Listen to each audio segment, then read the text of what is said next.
Hello, this is a guy who likes fanfiction and is too lazy to read, so here is the Vasto of White in audio form. Check the description for the links to the author. Chapter 1. It was at the point when one became two. Coyote Starkey and Lilynette Gingerbuck stared off across the distant moon of Hueco Mundo, surrounded by the bodies of their own kind, hollows, souls who for whatever reason, failed to cross to the other side.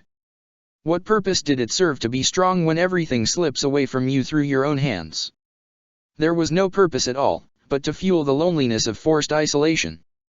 An immense being of power had become two, yet unexpectedly their power was still too great. It was a curse that Starkey and Lilynette were well aware of, their presence alone enough to suffocate and crush any weaker soul. Thus, was the sheer might of a Vastolord, great hollows at the pinnacle of their evolution taking on the shape of humans. But yet they were different. One had become two by breaking the mask present over every hollow's face and releasing an absurd amount of power. Nonetheless, their strength was still too great, and the two had neglected to eat ever since, in hopes of growing weaker by the day. Starkey was tall and somewhat lanky, but still well-muscled nonetheless. A hollow's lower jaw surrounded his neck, it being the only remains of his previous aegis form, the second step in his evolution, as the rest of his body was bare. He had long locks of brown hair that fell just past his neck, and bangs that parted at his forehead. His eyes were drooped, his mouth set in a firm line that accentuated his prominent narrow jawline and high cheekbones. Lilynette, on the other hand, was short, roughly a pubescent teenager's height with green hair grown to match Starkey's length. The only remains of her previous form was the hollow bone helmet that protected her head and covered her left eye. Her face was round, her cheekbones barely visible, but still enough to contrast nicely with her jawline. The two stood up, and once again began their eternal journey, no true purpose or direction in mind. The loneliness of isolation was agonizing, yet still they persisted across the vast white dunes of Hueco Mundo in nothing more than brown rags, fur they had taken from another hollow that died. No matter who they met, no matter where they went, it was all the same. However, it was a chance coincidence, a twist in fate, but the two met a certain Vasto of White, atop a hill in the middle of nowhere. Humanoid yet completely pale, their fellow Vastolord only had a pair of hollow bone greaves and vambraces covered in blue tribal markings to show off his previous form. Short tufts of red hair sprouted from his head, and his face was oval, and disarmingly peaceful for a hollow. His eyes, the color of amber, glanced over them before closing. The Vasto of White opened his eyes and did not stir in their presence, only inclined his head slightly to acknowledge their existence. True to his lazy nature, Starkey brushed back his brown hair, and sat a short distance away from the peculiar hollow, content to be in another's company. Lilynette soon followed after Starkey's example, except that she merely blew her green hair away from her one exposed eye. Neither talked, both just stared intently at the Vasto of White. Both expected that the moment would be short-lived. After all, they had met other Vastolords, and the only difference between them and other hollows was how long it took before they died. Yet nothing happened to the lone Vasto. As the weeks dragged on and on, tears could be seen glistening down Lilynette's face. She sniffled, and turned her face away as Starkey directed his eyes towards her. He could feel her emotions through the bond the two shared since they had evolved from the same hollow, but he was man enough not to show it. The Vasto of White stirred, spurred by Lilynette's tears. "Why do you cry?" the Vasto asked. His voice was pleasant, carrying a gentle tone. Starkey shrugged, and laid back to sleep against the sand. It was then that an unsuspecting lizard hollow erupted from below the sand a few meters away from the group. Near instantly, it died due to the spiritual pressure, a soul's energy, their Reishi, that Starkey and Lilynette emitted uncontrollably. Lilynette's brows furrowed as Starkey sighed deeply. "I see," the Vasto of White said before unexpectedly placing a gentle hand over the hollow bone helmet Lilynette wore. "You were lonely." Lilynette Gingerbuck stared up at the Vasto of White's face. His eyes weren't cold nor narrowed like most other hollows, but rather they were patient and calm. "Trace on," the Vasto of White muttered. Starkey felt at first the sudden change in Lilynette's spiritual pressure. Eyes flashing open, Starkey near instantly turned towards Lilynette's direction. She was there standing exactly how he had last seen her, but her spiritual pressure had dropped unimaginably low. It was then that Starkey took notice of the area. Thousands of blades lay scattered in every direction, all of which Starkey realized were produced from Lilynet's spiritual pressure. The Vasto of White soon came over to Stark and reproduced the same result. "Now neither of you will be lonely," the Vasto of White stated as he resumed his position sitting atop the sand. He turned his neck towards a surprised Starkey and Lilynet. "Besides, I'm not going anywhere." "Lady Harryble, have you heard of the Vasto of White?" Sung Sun asked. She was an Aegis type hollow taking the form of a pale white snake covered in hard exoskeleton. Her snake hollow form was currently coiled in a relaxed position as she stared at her leader and other group members. "No," Harryble replied. She was another Vastolord and leader of the group of Aegis class hollows gathered around her. Her humanoid form was almost entirely covered in hollow bone exoskeleton and modeled after a shark, her face above her lips was the only exception. Teal eyes remaining vigilant of her surroundings, a narrow cliff overlooking a distant canyon, she sighed before motioning to the others that the area was clear and for Sung Sun to continue. A steady wind blew past, ruffling Harryble's mane of neck-length blonde hair as she waited. "The Silent Hollow, the immovable hollow, he's a legend in these parts," Sung Sun began to elaborate. "His strength is something th. Get to the damn point already." Apasai muttered from her position sitting on the sand, her deer-like form leaning against a protruding rock. "We don't need to hear how strong this guy is, Lady Harryble is stronger." "No taste in conversation as usual, Apasai." Sung Sun huffed back. "She has a point though, Sung Sun. Just get on with it." Mila Rose said. She, like the others, was sitting on the sand. She raised her paw up to her mouth and began licking it clean, displaying her sharp claws, a trait only made possible due to her lion-like hollow form. "Oh fine." Sung Sun uncoiled her form and revealed a fragment of a twisted sword. "Apasai, come here and touch this sword." "Huh, why the hell would I do that?" Apasai asked in confusion. "Just do it." Sung Sun said as she shook her head in exasperation. "Not like it's going to kill you, but I have underestimated you lately." Apasai brow twitched, but she wouldn't fall for such an obvious ploy. "Get the oaf to do it," she said after a moment, staring at Mila Rose. "The hell you callin' an oaf?" Mila Rose stood up from her position and prowled towards Apasai. "You, duh." "Well, this oaf has a really strong bite," Mila Rose growled, teeth bared and ready for confrontation. However, Harryble stood up, ending all activities. Slowly, she walked towards the twisted sword and knelt down to inspect it. She reached out a hand and touched it against the rough metal. Everyone was silent. Harryble's eyes widened, a single thought coming to her mind. "Reishi," Harryble muttered, picking up what was left of the twisted sword in one motion. "Exactly," Sung Sun said. "It's extremely dense for just a fragment. In fact, it gives more reishi than any average hollow, I would know since I've been eating away at it for a while now." Harryble eyed Sung Sun curiously. "And similar fragments can be found throughout the Vasto of White's entire territory, the territory we have just wandered into. So, you're saying we fight the bastard and take the territory for ourselves?" Mila Rose said before smiling. "I like it." "That," Sung Sun spoke, "would be suicide. Maybe for Lady Harryble it would be possible, but for us, the probability is non-existent. The all-seeing hollow, like the name says, sees everything and strikes down all those with hostility all without ever moving from his perch." "Bullshit, that's impossible," Apasai said. Harryble's eyes narrowed before turning back towards the fragment in her hand, the fact that it was fragmented rung warning bells in her mind. This had used to be a sword, and to have been reduced to this state spoke of an explosion. "A projectile?" She turned her gaze on Sung Sun. "I see Lady Harryble has caught on," Sung Sun said with a nod. "Now if only you idiots wow dash dot." "Don't goad them, Sung Sun," Harryble interrupted, her voice serious. "Understood, lady." Harryble turned and stared off into the distance, straining her eyes until she caught a glimpse of a white hollow sitting perched above the highest dune of sand. It wasn't easy even for Harryble to catch his form due to the distance, but somehow, she knew he was watching. "Stay on guard," Harryble said. "We're in the enemy's strike zone." Apasai, Mila rose, and even Sung Sun was caught off guard with Haribel's statement. There was no enemy to be seen in several hundred kilometers. Nonetheless, they obeyed Haribel's command. Sung Sun, this fragment is probably a projectile weapon. Yes, I do believe so. Then why didn't you inform me of this earlier? Haribel asked.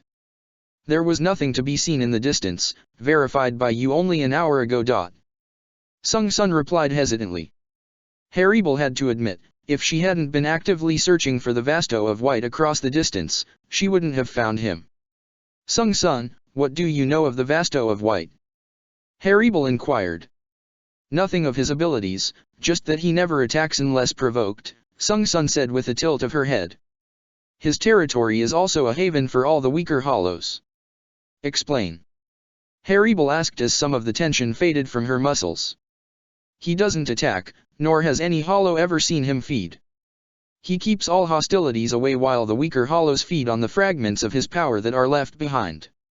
Most Ajichas in the area evolved because of the Vasto of White and many hold great respect for him. Sung Sun cleared her throat. What I was proposing before was to harvest these fragments so that we no longer have to hunt to sustain ourselves. Or maybe just stay in the area. We can become stronger without devouring and sacrificing others. Oddly enough, it was Apasai who muttered the phrase. Haribel's brows furrowed in thought, Apasai's phrase echoing inside her mind. They had lived too long under the constant danger of kill or be killed, but here in front of her was an alternative. To live without sacrifice, no, Haribel shook her. There is always some form of sacrifice. Why would the Vasto of White sacrifice his own power for the need of others? Finally, she stared up at the Vasto of White's form and made her decision. She needed to verify something. Return to the cavern, I will meet with you all later. Haribel disappeared in a burst of speed in the direction of the Vasto of White. Over distant hills of sand, Haribel could feel the eyes of multiple hollows eyeing her as she drew nearer to the Vasto of White.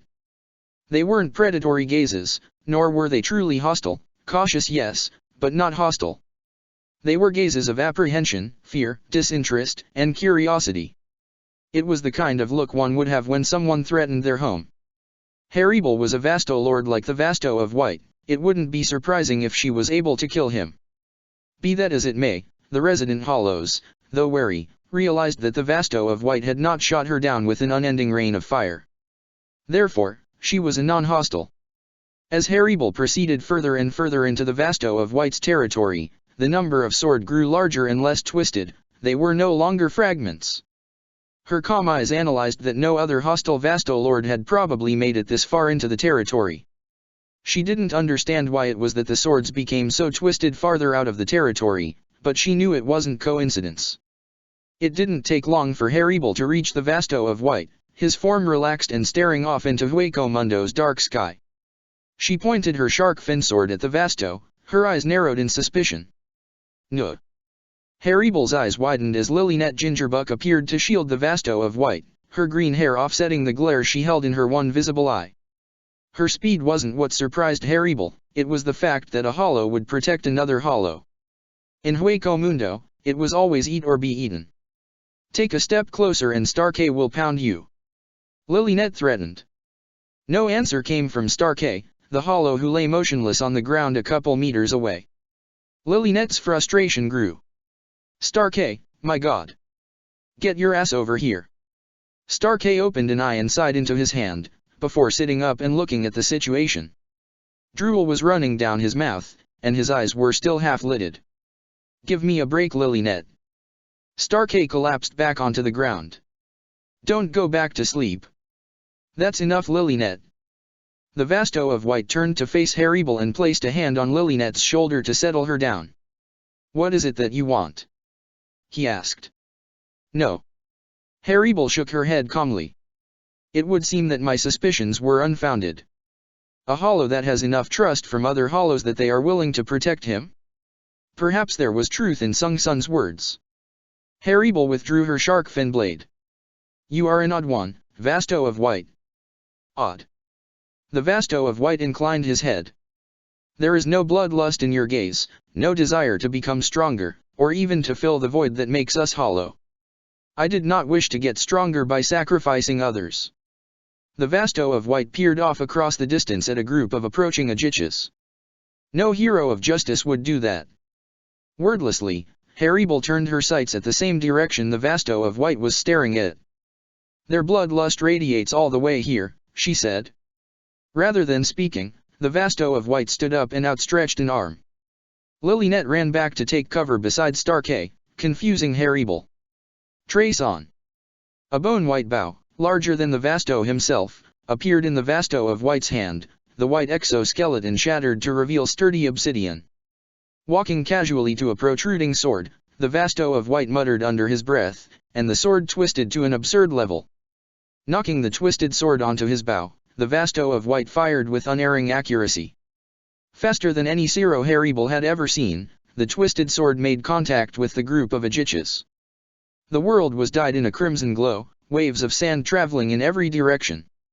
The twisted sword shattered, turning into multiple little fragments that scattered everywhere, the Ajichas obliterated and fading into particles of Reishi. It was understandable, based on the amount of Reishi packed into the sword the Vasto of White had fired, each one had as much Reishi as a Ciro. He is definitely strong, and there's still this many. Haribel once again took note of the sheer number of swords that lay around them. It was simply absurd that each contained the destructive output of a Ciro. How strong could the Vasto of White be to produce this many? The Vasto of White dismissed his bow, and once again sat on the ever-shifting sand. You can relax, the Vasto of White said as if sensing how Haribel had begun tensing her muscles. I won't attack unless necessary. I see. Haribel tentatively sat down. What is your objective by choosing to remain here? It was a question that had been bothering Haribel from the start. Why would a Vasto Lord so strong not make a move against any of the other Vasto Lords in Hueco Mundo like Baragan had? There must have been a motive. The Vasto of White looked across his vast territory. I remain here to watch over those who cannot defend themselves, to save them from those who would wish to do harm. The Vasto of White sighed. I can no longer recall how long I have been in Hueco Mundo, but I could never stand how the strong would simply kill the weak. Haribel sat in silence, faint winds sending tuts of her blonde hair to press against her closed eyes. You are truly an odd one, Vasto of White. Haribel opened her eyes and made eye contact with the Vasto of White. The Vasto of White scratched at the back of his head in a remarkably human gesture. His pale face, making the gesture look a bit off. His short red hair swayed as he returned his arm to his side. The Vasto of White began. My name isn't the Vasto of White. I would prefer it if you would just call me Archer, or maybe Shiro, it just sounds right to me. Then Shiro, you are truly an odd one. Haribel stood up and looked towards Shiro. Tia Haribel. Haribel introduced herself. This won't be the last time you'll be seeing me. Shiro nodded, and Haribel left in a burst of speed. It would seem Sung Sun's idea wasn't so bad after all. Chapter 2. How pitiful.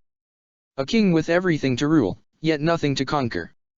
Vast dunes of sand stretched out across all that the eye could see. Distant winds signaled the coming of a raging storm. My lord, a bear-like hollow began hesitantly. The third expedition group has been wiped out. Then why aren't you? Hollow eye sockets turned to regard the inferior creature making its presence known. Baragan Luzenbaron was not amused.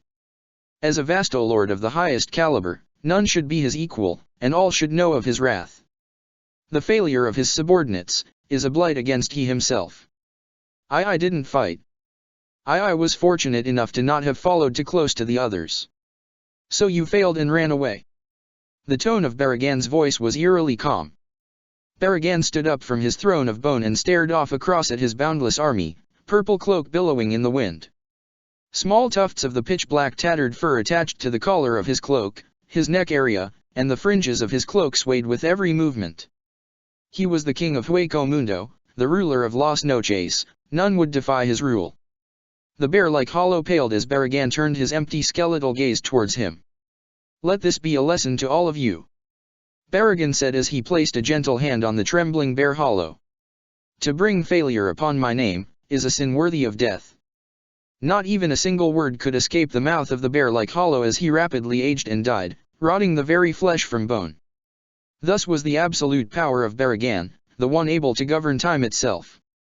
Slowly, Baragan turned his gaze on a queer-looking hollow, whose mandibles resembled that of an insect's, as its body resembled that of a crab. "Who killed the third expedition group?" Baragan asked, a sudden curiosity surfacing from within him. The queer hollow took a moment to consider his answer. As a hollow specialized in hiding and gathering information, it very well knew the exact location of each expedition group and the general direction in which they were headed. It had sensors at the tip of each appendage able to differentiate between minute shifts in the sand, and thus was able to accurately follow any target. It just so happened that it had decided to follow the third expedition group. "It's just a rumor, Mlord," the queer hollow began in its distorted voice. "But there is word of another ruler in the vast dunes of Hueco Mundo." The queer hollow had fully gained Baragan's attention. "The Vasto of White, the lone king of the high sands." Lilynette Gingerbuck found herself once again staring in fascination at Shiro. He sat quietly watching over and protecting the hollows who resided in his domain. He was her friend. A familiar feeling of euphoria welled up from within her whenever she thought about it. He was the one who changed her and Stark's world. No longer were they alone. All around them was a plethora of hollows living in the area. Speaking of Stark, Lilynette shifted her gaze on the good-for-nothing hollow. He was sleeping again. Lilynette sighed. Stark wasn't important right now. She had other matters to attend to. "The hell ya want?" Lilynette asked with a huff. "Do ya have a problem with me, you midget?" Apasai replied back. "Well, there is your face to consider." Lilynette made for Stark's sleeping form as Apasai took chase. Shiro watched in amusement. The interactions between the hollows in which he looked after had changed ever since Haribel and her group had taken residence in the area. They lived in their own secluded spot in a cavern just barely within the range of his peripherals. Nothing changed much per se, but Lilynette didn't take too well to their foreign presence. He could suppose that it was in part due to him interacting less with her ever since Haribel and her group came. Then again, he didn't really hate having more people to talk to. Besides, something about the silent Haribel vaguely reminded him of a distant memory of a woman he used to know. It might have been the way in which she sat with her blonde hair swaying with the wind, or the way her calm gaze seemed to hold some form of regality, he didn't know. Shiro, a beautiful smile brought a sense of joy and longing throughout his very being. "I am your blade, and you are my sheath. I dash." "Shiro." Haribel turned her gaze to match Shiro's. "Ah, sorry." Shiro apologized. "You were saying?" Haribel looked quizzically at Shiro before the expression faded from view, her eyes narrowing. "There's a hollow approaching." True to Haribel's words, a hollow was fast approaching, kicking up a storm of dust in its wake. "It has no bloodlust," Shiro noted. After a moment, Haribel's eyes widened in recognition. "Shoot it," Haribel urged. "You can't let it get any closer." "Why?" "It means no ha-dash." "To hell with it." Mila Rose fired off a Zero, the blast eliminating the approaching hollow. She glared at Shiro. "When Lady Haribel says to do something, you do it without question." "Hey, stop yelling at Shiro." Lilynette yelled from her posttion riding on a fuming Apasai. "Oh but out bitch. Why don't you take that oversized deer and dig yourself some hole to hide under?" Mila Rose retorted. "Oversized deer?" Apasai stomped over to Mila Rose and butted heads. "Better than a hag like you." A thin brow twitched in annoyance, a finger beginning to steadily tap against the ground in impatience. "Exactly, you're just a hag." Lilynette followed up. "I'll kill you Dash." "Oh shut up already." Stark rolled his head to the side to stare impassively at the silenced crowd before bringing an arm behind his head and dozing off once again. "That's enough Apasai, Mila Rose," Haribel said. "This isn't the time for your petty quarrels." Haribel glared at Shiro. It was true that she could have shot down the approaching hollow herself, but the distance had been too far for an accurate shot. It was indeed a stroke of luck when Mila Rose's Zero hit, but by then it was already too late. "You should have listened to me," Haribel said with a resigned huff. "Now it's too late." "Too late." Shiro asked, confused. That was not a hollow that was approaching. Haribal explained. It was an extension of a certain hollow that has an ability to break off into smaller parts. Namely, observatory parts that hone in on specific locations. It's Baragan, isn't it? Sung Sun said after a moment. It was how he discovered our last location, why we're always on the move. The bastard's at it again, isn't he? Apasai muttered, her eyes narrowed. Lady Haribal would never work for scum like him. What's going on?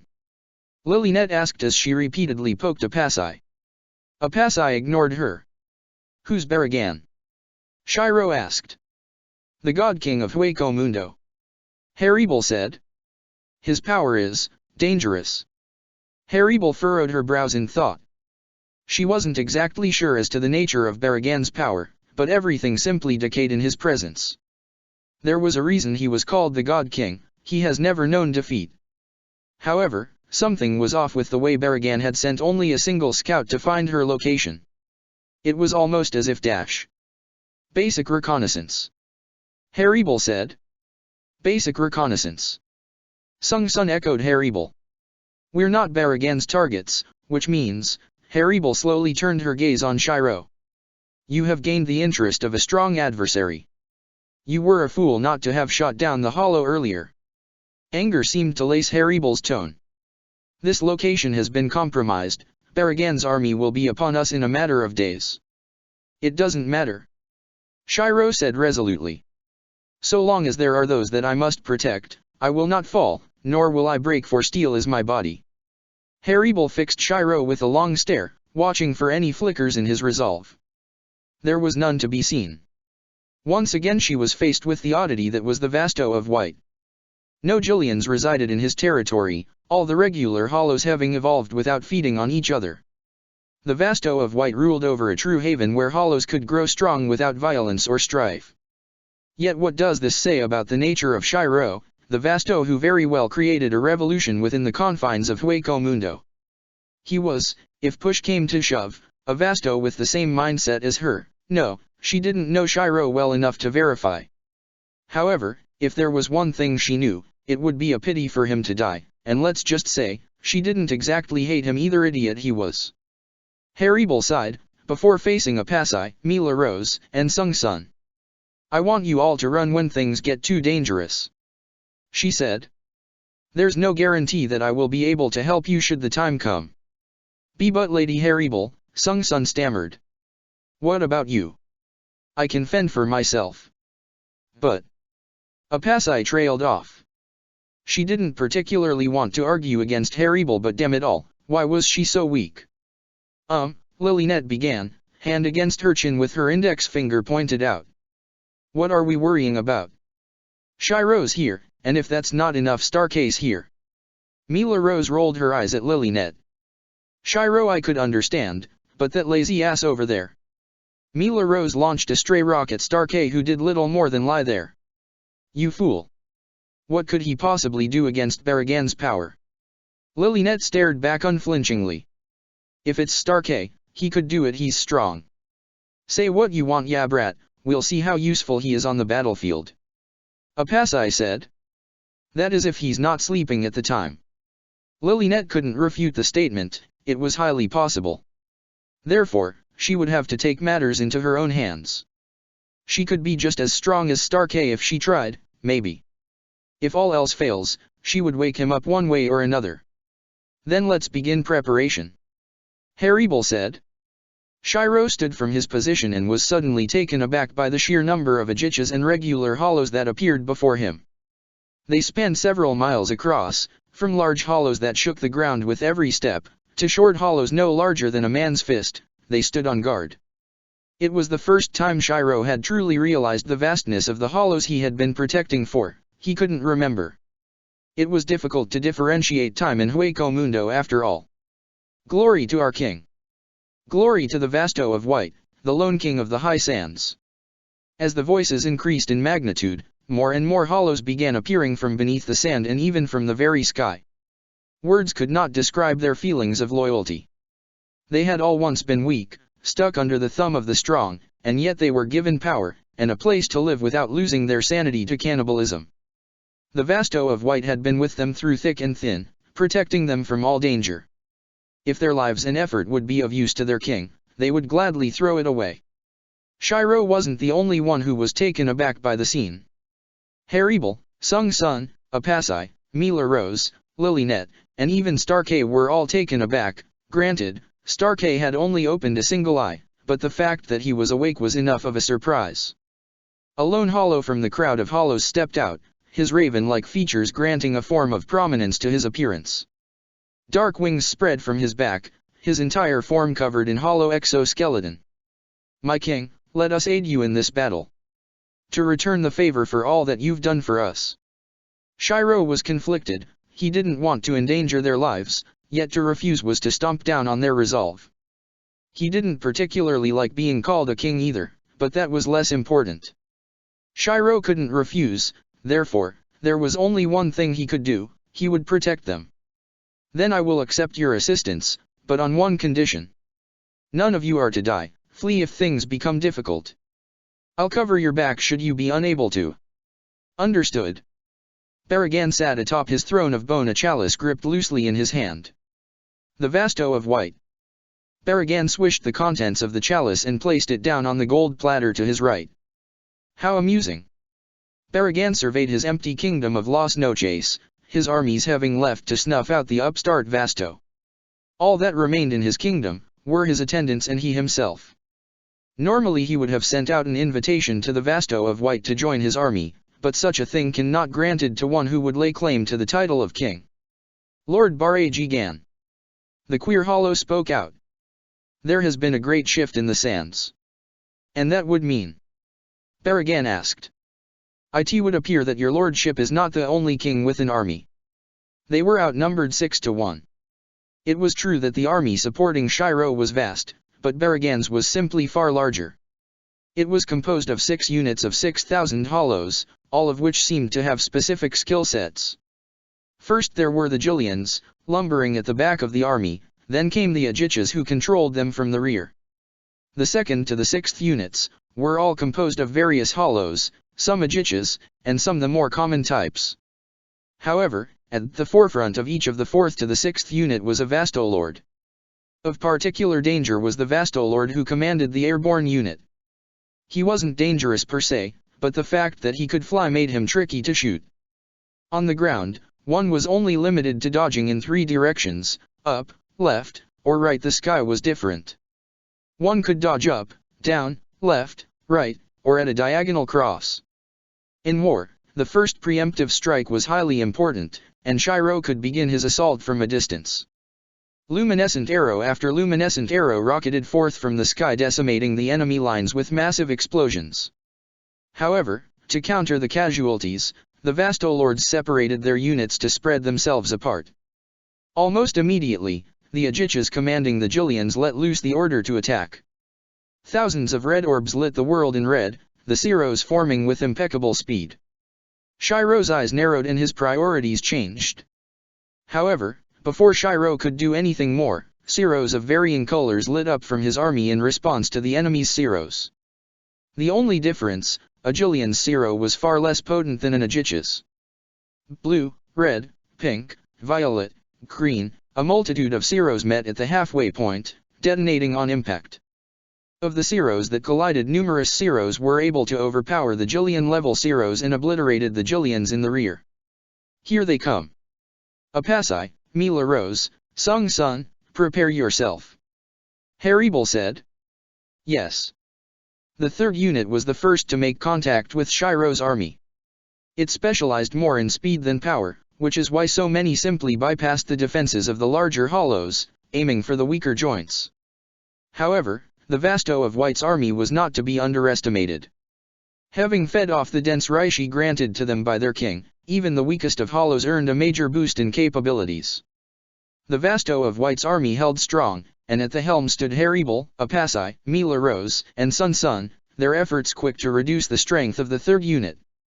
Shiro sighed in relief. With Haribel there, he could stop worrying about any more casualties. Charge! Shiro took a double take, taking his eyes away from the unit in the skies. Lilynette Gingerbuck rode on the back of a small hollow, a short curved sword in her hand. Where she got it from, Shiro didn't know. She was making a charge straight for the second unit led by a wolf like Aegis. Somehow, Shiro was thankful that Starkey was nearby. Well, if being dragged by a rope of some kind attached to the back of Lilynette's mount was anything to go by. His eyes seemed to be rolled back into his head. Don't question it, just don't question it. Shiro cleared his mind, and focused at the situation at hand. It was clear to see that even with the numbers they already reduced, Baragan's army still held the overwhelming numerical advantage. He needed a weapon to turn the tide of the battle, to even the playing field. So this is the Vasto of White. Shiro turned his attention towards the form of the descending Vasto Lord. Reptilian-like wings sprouted from his back, and he had the head of a snake attached to his humanoid body. Based on the Vasto's attitude, he must be the general of the army. Your power sure is something to decimate thousands of my fellow hollows with but a few arrows from your bow. The Vasto Lord narrowed his eyes. But no more. Your army shall fall to ruins as Lord Baragan plunders your lands. I will give you this lone opportunity to leave. Shiro said firmly as he brought a hand forwards. Harm any more of my companions, and you will regret ever setting foot on this land. Like that girl. The Vasto Lord laughed. Shiro took a glance to his side and noticed that Lilynette had been knocked off her mount, near instantly getting surrounded at all sides. The situation didn't look good. Lilynette wasn't much of a fighter. If you hurt her, you won't live to regret it. Shiro warned. Ho, and who would kill me? You. No, Shiro shook his head. Zero. A massive doom blast engulfed all those around Lilynette. Screams pierced the primal violence of the battlefield. Theirs is someone else more suited than I. Chapter 3. It was a paradise. A haven that broke the very realities of loneliness. Zero. A place in which no one around him died. Zero. Where he could sleep the day away without waking up to a vast expanse of endless sand. Which was why. Zero. Go Starkey go. Give em hell. He would defend it. Starkey stared across the cratered battlefield, eyes fixed on his partner, Lilynette. It all started with her. He had made a promise on that day, and he would be damned if he let anything happen to her. Oi Lilynette. Stop hopping around. Still though, why couldn't she be less of an annoyance? Heedless of Starkey's command, Lilynette continued to bounce around between groups of hollows. Wherever she went, Starkey's Zeros would follow, eliminating all harm that would come to Lilynette. It wouldn't have been such a problem for Baragan's army if it wasn't for the sheer size and magnitude of the Zeros Starkey launched. To make matters worse, he alternated between fast Zeros that formed at the tip of a hand, and the massive ones that formed in front of his broken hollow mask. That's impossible. The wolf-like Aegis shouted. It was truly absurd. A Zero was the ultimate attack of a Jillian, amplified more so when the Jillian evolved into an Aegis. However, the subsequent power output and cost efficiency were skyrocketed to insane levels. It just didn't make sense that Starkey could continually fire them without any fatigue. Gradually, the amount of troops making up the second unit were reduced to just the wolf-like Aegis. Lilynette smiled and finally made her way by Starkey's side. The wolf-like Aegis backed away, eyes dilated and looking for any signs of aggression. He knew he was outmatched from the moment Starkey had fired off his first Zero, therefore escape was his only option. Hesitantly, the wolf-like Aegis took its gaze off of Starkey and stared across at his commanding general. He had two options, die by Starkey's hands, or by Baragan's should he choose to return. Sweat seemed to travel down the wolf-like Aegis back in a human-like gesture as a strange tension filled the air. Neither choice resulted in a favorable outcome, which was why. Glory to the Vasto of White. The wolf-like Aegis turncoated and attacked his fellow hollows, leaving behind a bewildered Starkey and Lilynette. Damn that Telmani! How dare he betray Lord Baragan? The Vasto Lord fumed. His name was Calavanti, the designated leader of Baragan's army. He wasn't as fast as Joe Vega despite being a Vasto Lord, but he was definitely stronger. Out of the King's Royal Guard, he had been chosen to lead the army due to his proficiency in tactical leadership. However, he had never before met an opposition that failed to be defeated by overwhelming numbers. He would have to revise his method of approach. "So that's your ace in the hole?" Kalavanti inquired. Shiro shrugged. Taking Shiro's gesture as an affirmative, Kalavanti spread his wings and took flight. "In war," Kalavanti began. "Revealing one's ace so early is testament to defeat. My name is Kalavanti, commander of Baragan's army. Remember it well, for on this day the Vasto of White shall draw his last breath." Kalavanti flew off, tactics racing through his head. What he had gained from his evolution into a Vasto Lord was three things: power, prestige, and most of all intelligence. "By my order, regroup near the western flank." Ceros were dangerous, that was certain. However, they were only dangerous if one were hit by them. Therefore, there existed two options to deal with them: to dodge or overpower them. Based on the power of the Ceros Stark had launched, Kalavanti considered it better to redirect them. Then again, he did have a force of over 20,000 hollows, perhaps he could use that to his advantage. However, more important than finding a way to defeat the Cero blasting hollow was to raise morale on his side and decrease the enemies. He would need a decisive blow. "Form ranks, the Ajichas at the back, the Jillians at the front. Castro, Melfi, break a hole into the enemy's flanks." Castro rushed in first. As a Vasto Lord gifted with the unique ability to temporarily dissipate his body into particles of Reishi, he easily bypassed the hollows, blocking him as if they were never there. Spinning on his clawed heels, Castro struck a Cero straight into the ground from his outstretched arm, uplifting a huge cloud of sand that obscured vision. He roared in provocation, soon after biting down on an Ajichas and tossing him to the wind. Melfi followed suit, digging her armored claws into the Ajichas Castro had just tossed her, and ripping it in half. A bestial smile alit her face, her dim blue hair shooting out in all directions and connecting to numerous enemy hollows around her. She tilted her head up, and blew a fragrant fume of blue reishi into her hair. The hollows connected burst into literal showers of blood. An opening was created in the confusion, a small parting in the hollow's flanks. "Castro, Melfi, retreat!" Kalavanti yelled, floating at the helm of the regrouped army. "What a pity," Melfi muttered. Castro just shook his head and fled the area. Melfi soon followed right after. Kalavanti's eyes gleamed in anticipation. The Vasto of White's army lacked order and a chain of command. Therefore it would be all too easy to send it into disarray. However, they possessed power beyond even his imagination. If it wasn't for personally witnessing Lord Baragan's power, he would have actually been at a loss for words, but this wasn't the case. "Open fire!" The western sky of Hueco Mundo glowed a fiery red, the world reflecting the dark and bright hues of the Ceros. Baragan's army charged and fired. Panic ensued in the Vasto of White's army, their numbers too small to devise any sort of counter. Some flew into the air, some deep beneath the ground, but the vast majority could do nothing but fire off their own Ceros to impede the enemy's fire. Within the pandemonium, Starkey stood near the helm, yawning as he casually appeared in the trajectory of the enemy's concentrated blast.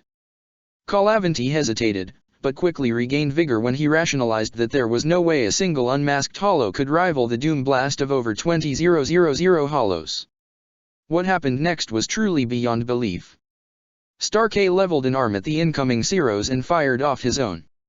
Having prior knowledge beforehand, Kalavanti had seen how Starkey could fire of a rapid stream of Ceros, but the rate in which he fired them now was nowhere near as slow as before. It was like comparing the firing capacity of a fully automatic rifle with a fully automatic machine gun. There was no way one could even hope to compare. A clash of colors was made apparent through the sky: the west, crimson; the east, a dull blue. Dust and ash covered the entire area, as Starkey lowered his arms to his side and clicked his tongue. What a pain. He had wanted to just end things right then and there, but somehow the sheer number of Ceros managed to defuse each other. No matter, he supposed he'd just have to use more. It was a bid to lower enemy morale, instead it only served to lower theirs. Kalavanti was at an impasse. The truly frightening one was not the Vasto of White, no, it was this, truly there were no words that could possibly describe. A flicker of blue in the distance, and Kalavanti was not the only one who began to panic. Flanks fell, formation were broken as if the loyalty that held them all together was breaking. No, Calavanti narrowed his eyes at the hordes of those who would desert him. Desert Lord Barragan, they were broken. Calavanti wasn't a fool. The only reason Barragan was able to gather such an army of hollows was through fear and oppression. When faced with a situation in which death was the result between either decision, Telmani had made the right choice. Even now, Calavanti could imagine him making his escape in the chaos. Passive as the Vasto of White was, he probably wouldn't care if Telmani escaped, so long as he didn't harm any of the hollows under the Vasto of White's jurisdiction. Thus turncoating and making an escape was a logical decision. However, Calavanti had his orders. He must attain victory for Lord Barragan, his loyalty demands it. It was in that moment that brilliance erupted from Calavanti's mind, his gaze honing in on a specific target. Castro. Was all Calavanti had to say for Castro to understand his intentions. There was no time to spare. Every second the blue Zero grew larger and larger, seeking the deaths of thousands of hollows. However, it was just too late. CE-Stark's eyes widened in alarm as he drastically suppressed his power output. "Aro! Let go of me!" Castro appeared in the Zero's trajectory, Lilynet dangling from his arms just before they were both enveloped by Stark's Zero.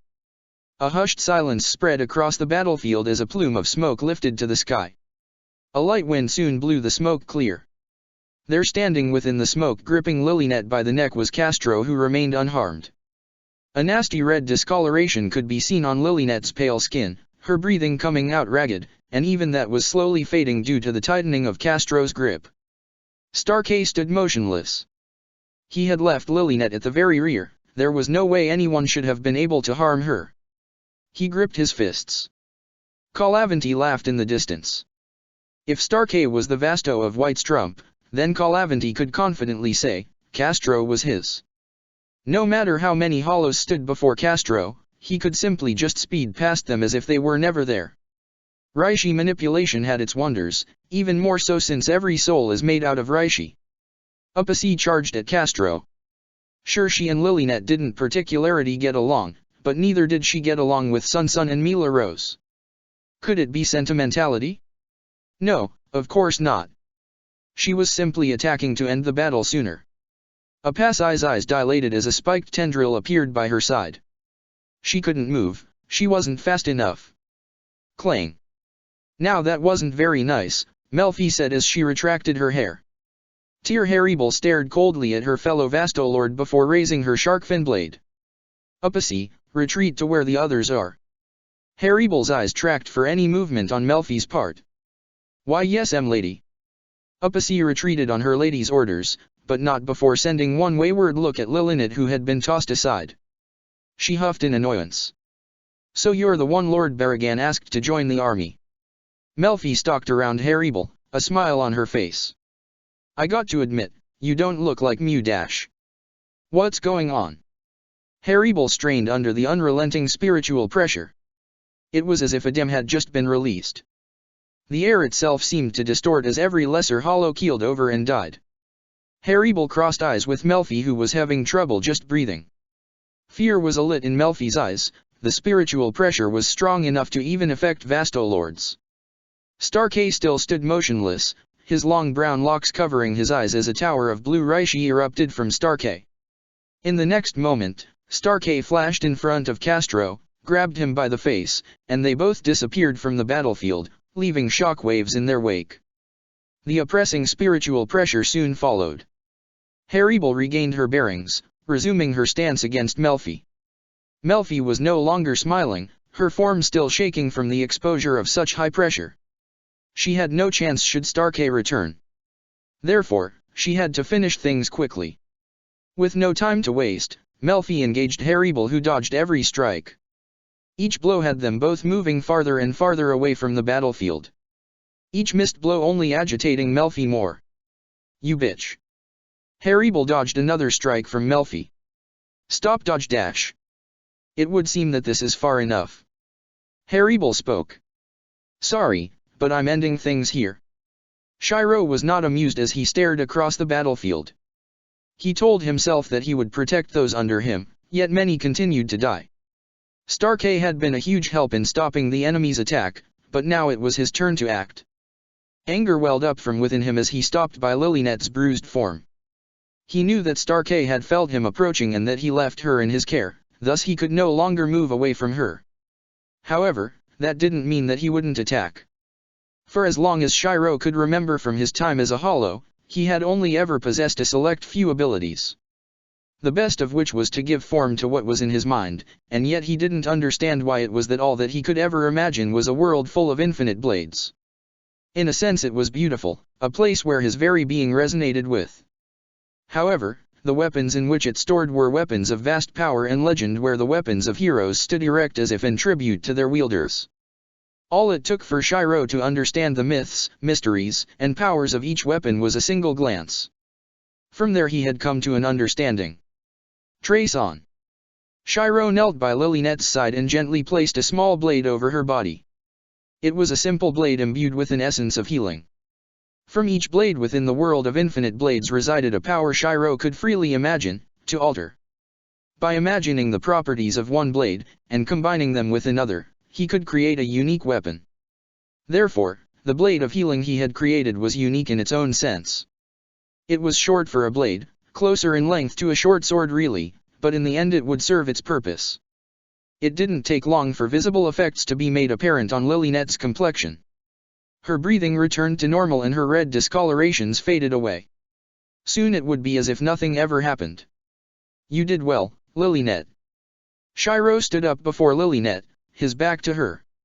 From here, he would not move, he would not let harm come to her, for his body was her shield. You have made a grave mistake by not leaving Kalavanti. Despite the distance, Shiro's voice echoed out loud and clear. The hollows around him parted, the steadily increasing spiritual pressure getting harder and harder to bear. Even more so now that you've gathered the brunt of your army before me. The raven-like hollow landed gently on the ground, and realized that the king would unleash his power. It was with swift motion that he yelled out to his comrades to take shelter behind the king, for all in his way would surely perish. Trace on. A two-handed, golden greatsword with a blue jewel embedded in the hilt. Its splendor unmatchable, its radiance incomparable to the pale white of Hueco Mundo's moon. The king wielded his blade. Never before has any hollow ever seen the king wield a blade. Truly the enormity of the action reflected the intent of his bronze-colored eyes. Bear witness to your folly and ingrain the image, for it is the last thing you will all see. The king was truly mad. Not only did many under him die, but the lives of even those he would speak to on a daily basis were placed in danger. The ones he lived to protect were placed in danger. It would only be appropriate that he retaliate in kind. My body is bathed in the blood of a dragon, my convictions shouldering the weight of a nation and its people. O sword, let thee be filled. Solemn was the king's voice, yet strong was his fortitude. The king held the sword above his head, and it began to glow with an orange light that was truly blinding. The nature of the light was unmistakable. With a breath, the king swung his blade. Bombing. A surging twilight wave in the form of a semicircle expanded outwards with the simple purpose of destruction. Holy was its strength that it not only obliterated the numerous hollows, but purified them as well. With a blast, heavenly light engulfed Hueco Mundo's sky. Captain Yamamoto, it's urgent. Yamamoto Genryusai, the captain of the 1st Division and the head captain of the Shinigami, cranked open his eyes. Pluses are falling from the sky. Bombing, the cursed holy blade of the heroic spirit Siegfried. Holy or demonic in attribute, it was a sword that based its attack on the integrity of its wielder. 1,000 down, 24,000 left to go. Shiro raised bombing up once again, orange light gathering at the jewel. It was true that in life, bombing's maximum effect range should have been 500 units, but not only did the attack gather true ether from the Age of Gods, Shiro had propelled the attack farther outwards with his spiritual pressure doubling the effective range.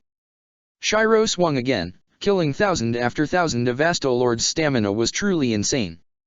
Our retreat. Kalavanti yelled before he too was enveloped in holy light. Arm raising to shield himself, he could do nothing as his body began disintegrating into particles of Reishi. It shouldn't have been this way. I can't die, I won't.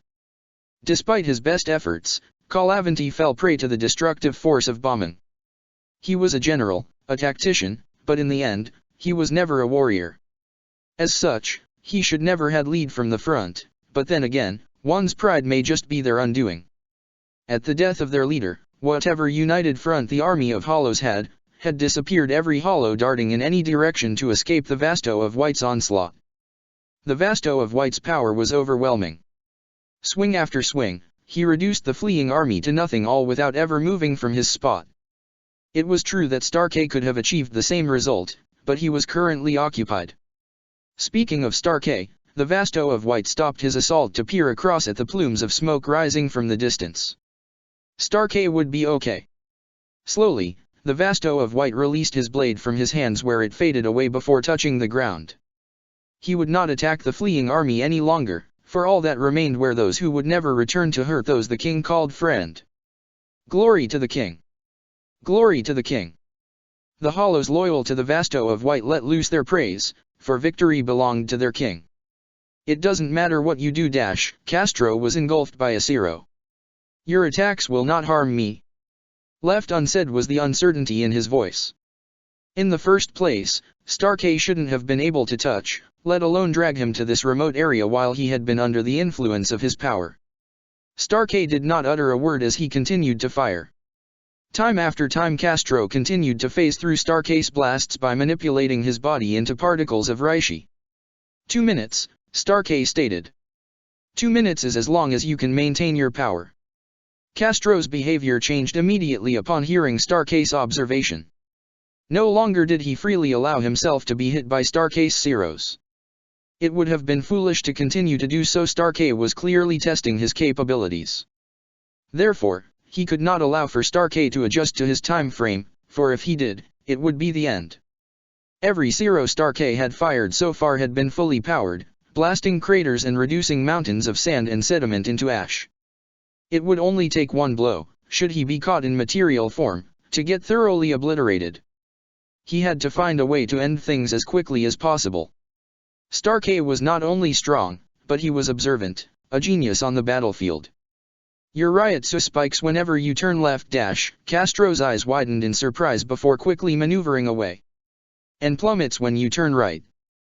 A Zero was blasted at Castro's port side. Shit. Castro braced himself, willing his body to convert to particles of Reishi. Phasing through the Zero, Castro jumped back to make distance, but was stopped by an overwhelming force. What is happening? Castro should not have been affected by anything. He was Reishi itself, nothing should have been able to impede him. It was then that Castro took careful notice of the air around him. It was abundant with a vast sea of spiritual pressure that weighed him down. He was suffocating, the force only getting larger and larger, pressing his body harder and harder against the ground. If your body becomes Reishi itself, Starkey walked slowly towards Castro's subdued form. Then Reishi itself becomes your weakness. Try as he might, Castro could not lift a muscle. Reishi is in general, spirit energy. Therefore, if one with ample spiritual energy were to flood the area with spiritual pressure, the lesser spiritual energy is stomped out, in this case, pinned. 1 minute has passed. Starkey loomed over Castro, lazy eyes unblinking as a Zero charged over the open mouth of his broken hollow mask. 60 seconds remaining. Glory to the king! Glory to the king! The voices of thousands of Hollows echoed throughout the distance. It would seem that you have lost, Haribel said as she retracted her shark fin blade. Damn it! Melfi spat out blood. Her hair that she used as lethal killing spears were frayed and cut at uneven intervals. I haven't lost yet. Haribel closed her eyes and released a breath. Yes, you have. Your leader killed, your comrade missing, your army reduced to nothing.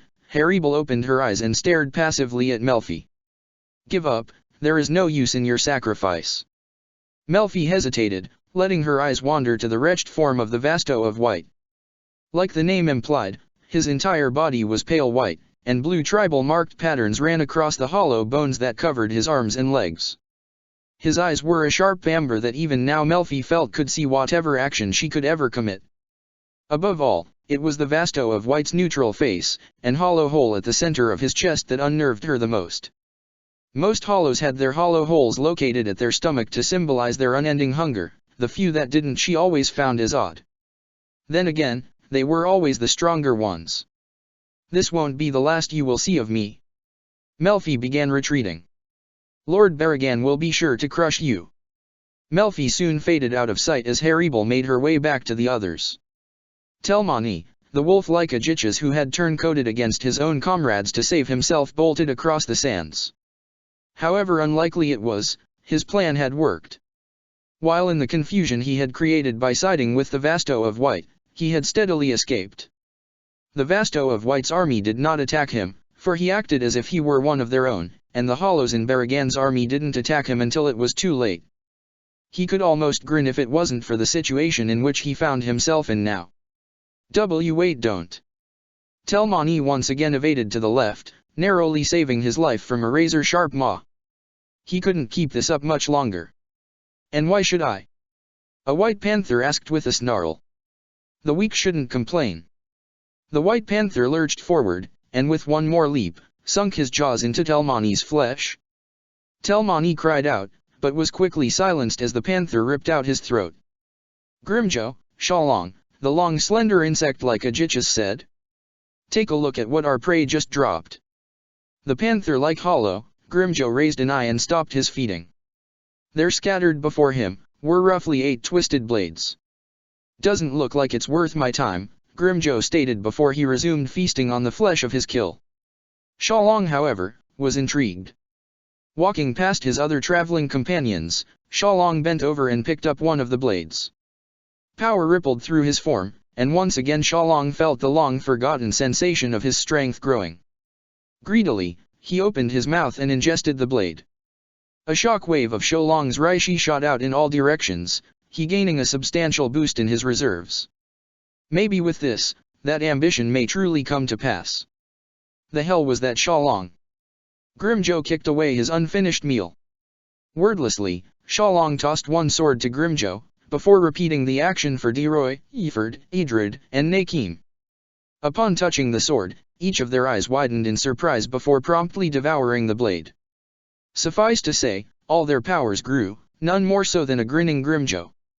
Forget measly hollows who only served to increase his power by minuscule amounts. That one blade had enough Reishi to cause a significant increase in his power.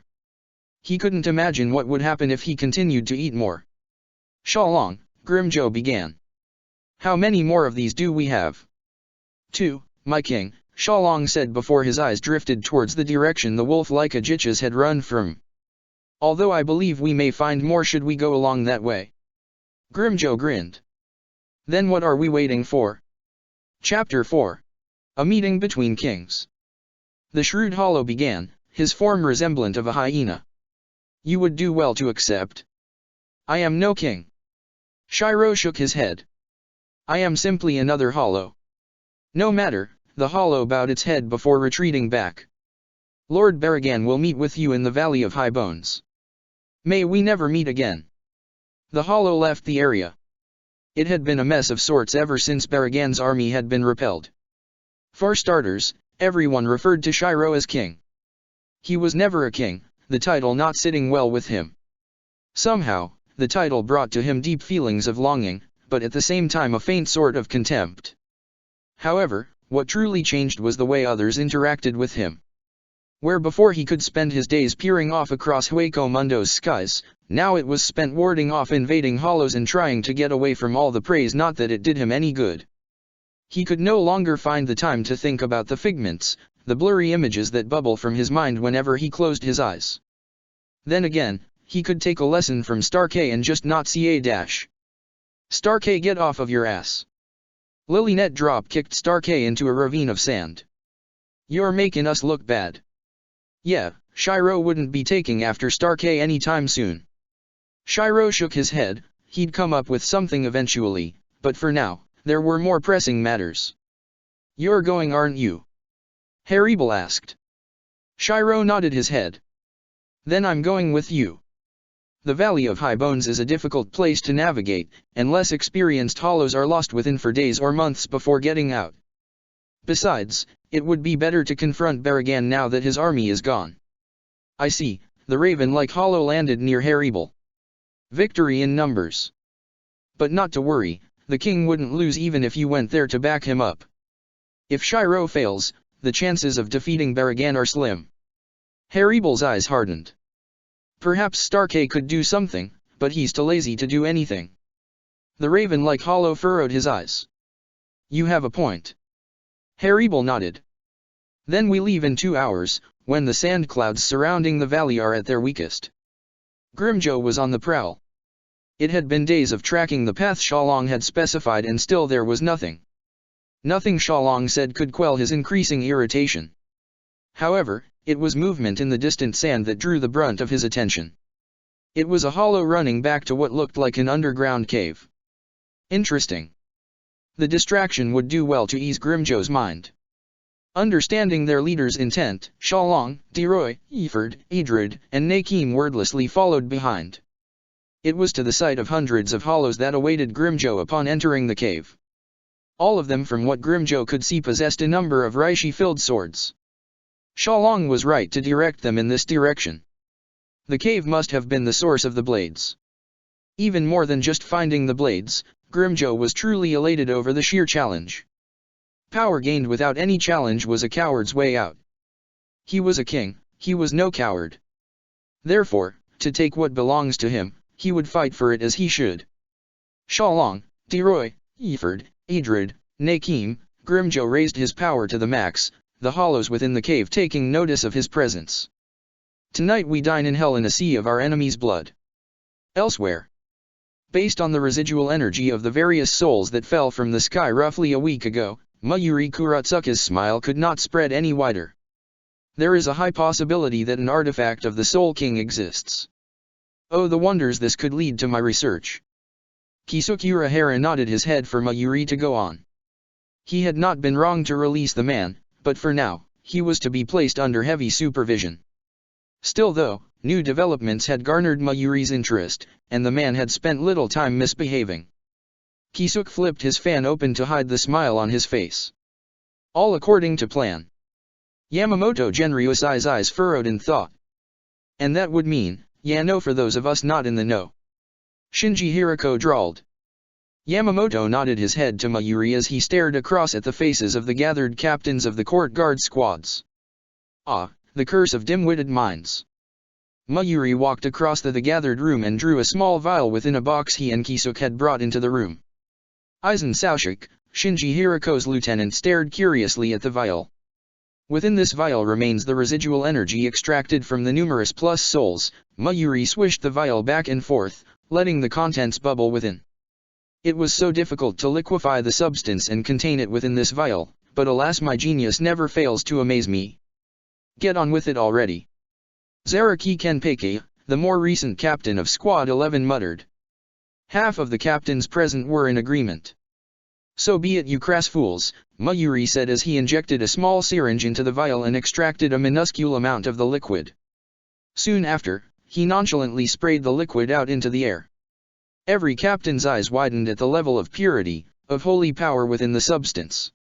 A pleasant tingling sensation traveled across their bodies, a gentle wind blowing against them. What was that? Love Ikawa, the captain of Squad 7, asked. Mayuri Kuratsuka's voice carried across the entire court. Pure ether, a power source only available for one with the power of a god. Mayuri placed the vial back into the box and resumed his position by Urahara's side. There is only one being that possessed such a power. The Soul King. Aizen Saushik said from where he stood with the other lieutenants. Exactly, Mayuri said. But the Soul King doesn't interfere with our matters.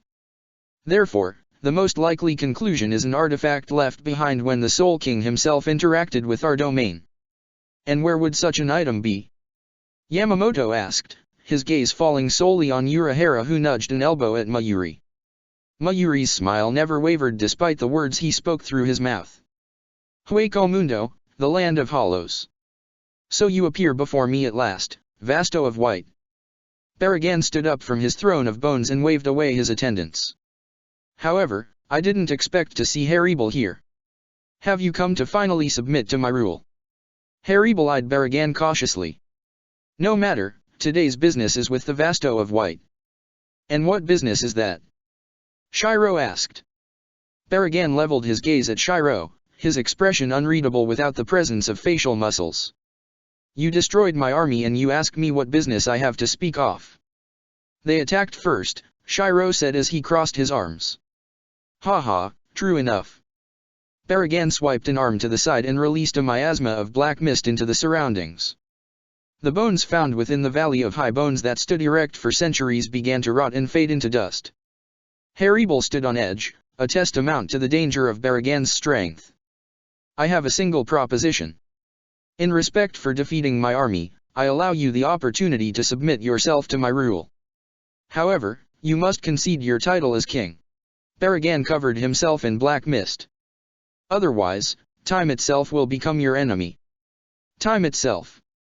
Shiro uncrossed his arms and stared Baragan in the eyes. If it's to protect others, then so be it. So you refuse, how insolent. A tower of purple reishi erupted from Baragan. Time is absolute. Everything withers away, rots and crumbles under the weight of time. And only one with the power of a god may control it. Then you think yourself a god? Shiro questioned. I am the god king of Hueco Mundo, none may stand as my equal. Then, a tower of white reishi erupted from Shiro, easily rivaling Baragan's. I shall be the first. Baragan seethed. To even Sug dash. But first Baragan, I would like to wager a little test of your power. Curiosity plagued Baragan's mind. Here was the Vasto of White in front of him who dared question his rule, and yet what sort of wager could he have to stall the inevitable fight? Baragan pulled in his reishi to a more moderate level, the Vasto of White following his example.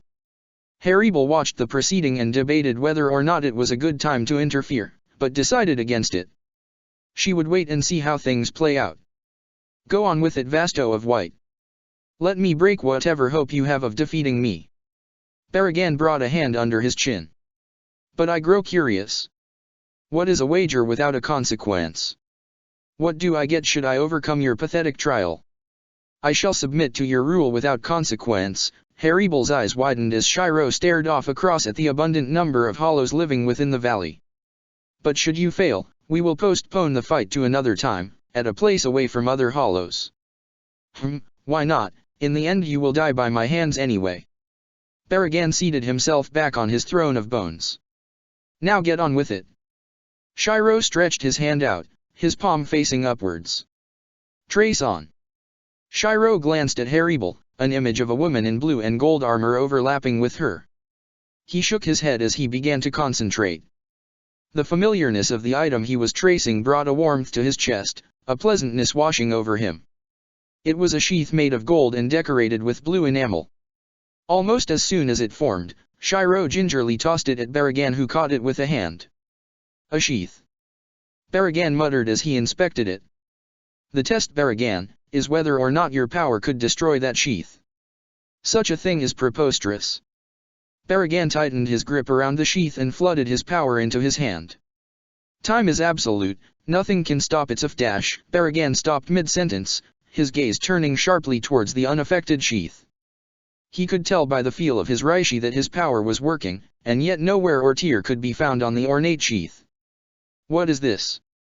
Baragan muttered in frustration, putting forth all his power into his hand. Nothing happened to the sheath, it was as if the sheath was ageless. It would seem that your time is not absolute, Shiro stated calmly. Not yet. I'm not done yet. No matter how hard Baragan tried, nothing he did altered the sheath in any way. Finally, he stared silently at Shiro before tossing back the sheath. Baragan did not utter a word as his gaze remained firm on the sheath. As per the agreement, we will fight on another day away from any surrounding hollows, Shiro said. The hollows in the Valley of High Bones stared with respect at the back of the Vasto of White. They weren't stupid enough to think that they would live through such a battle between Vasto lords. Baragan's silence continued. Haribal couldn't believe it. Just like that, and Shiro had silenced the God King of Hueco Mundo.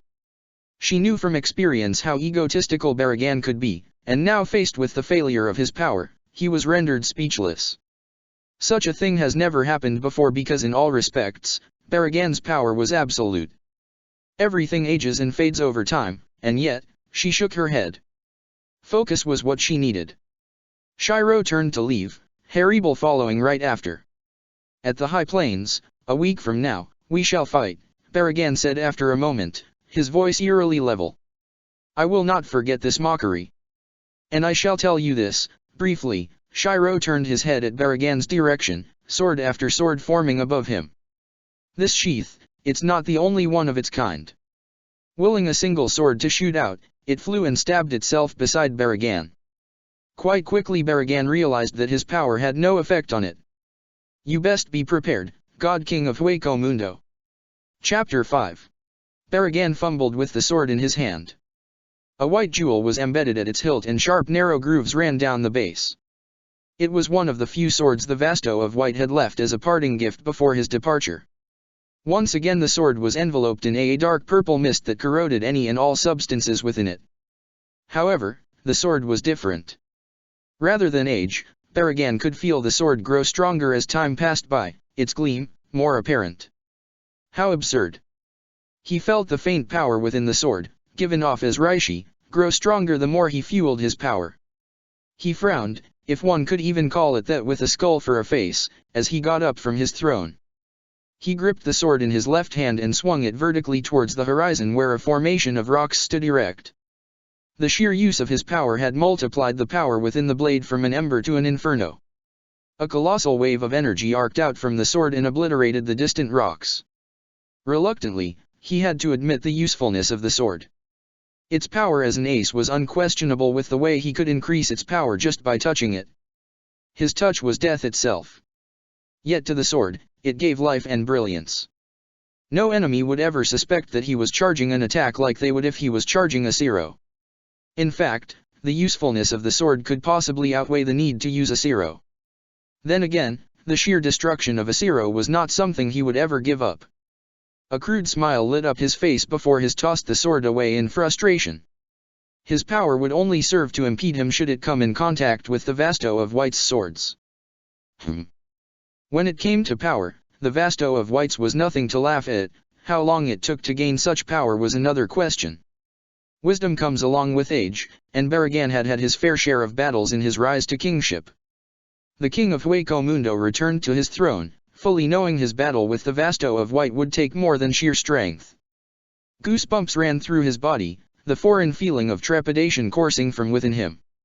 It had been a long time since he last remembered feeling such an emotion, but then again, it had been a longer time since he felt the anticipation of battle, the battle lust. Despite the challenge that awaited him, he couldn't help the deep bellows that emerged from his mouth.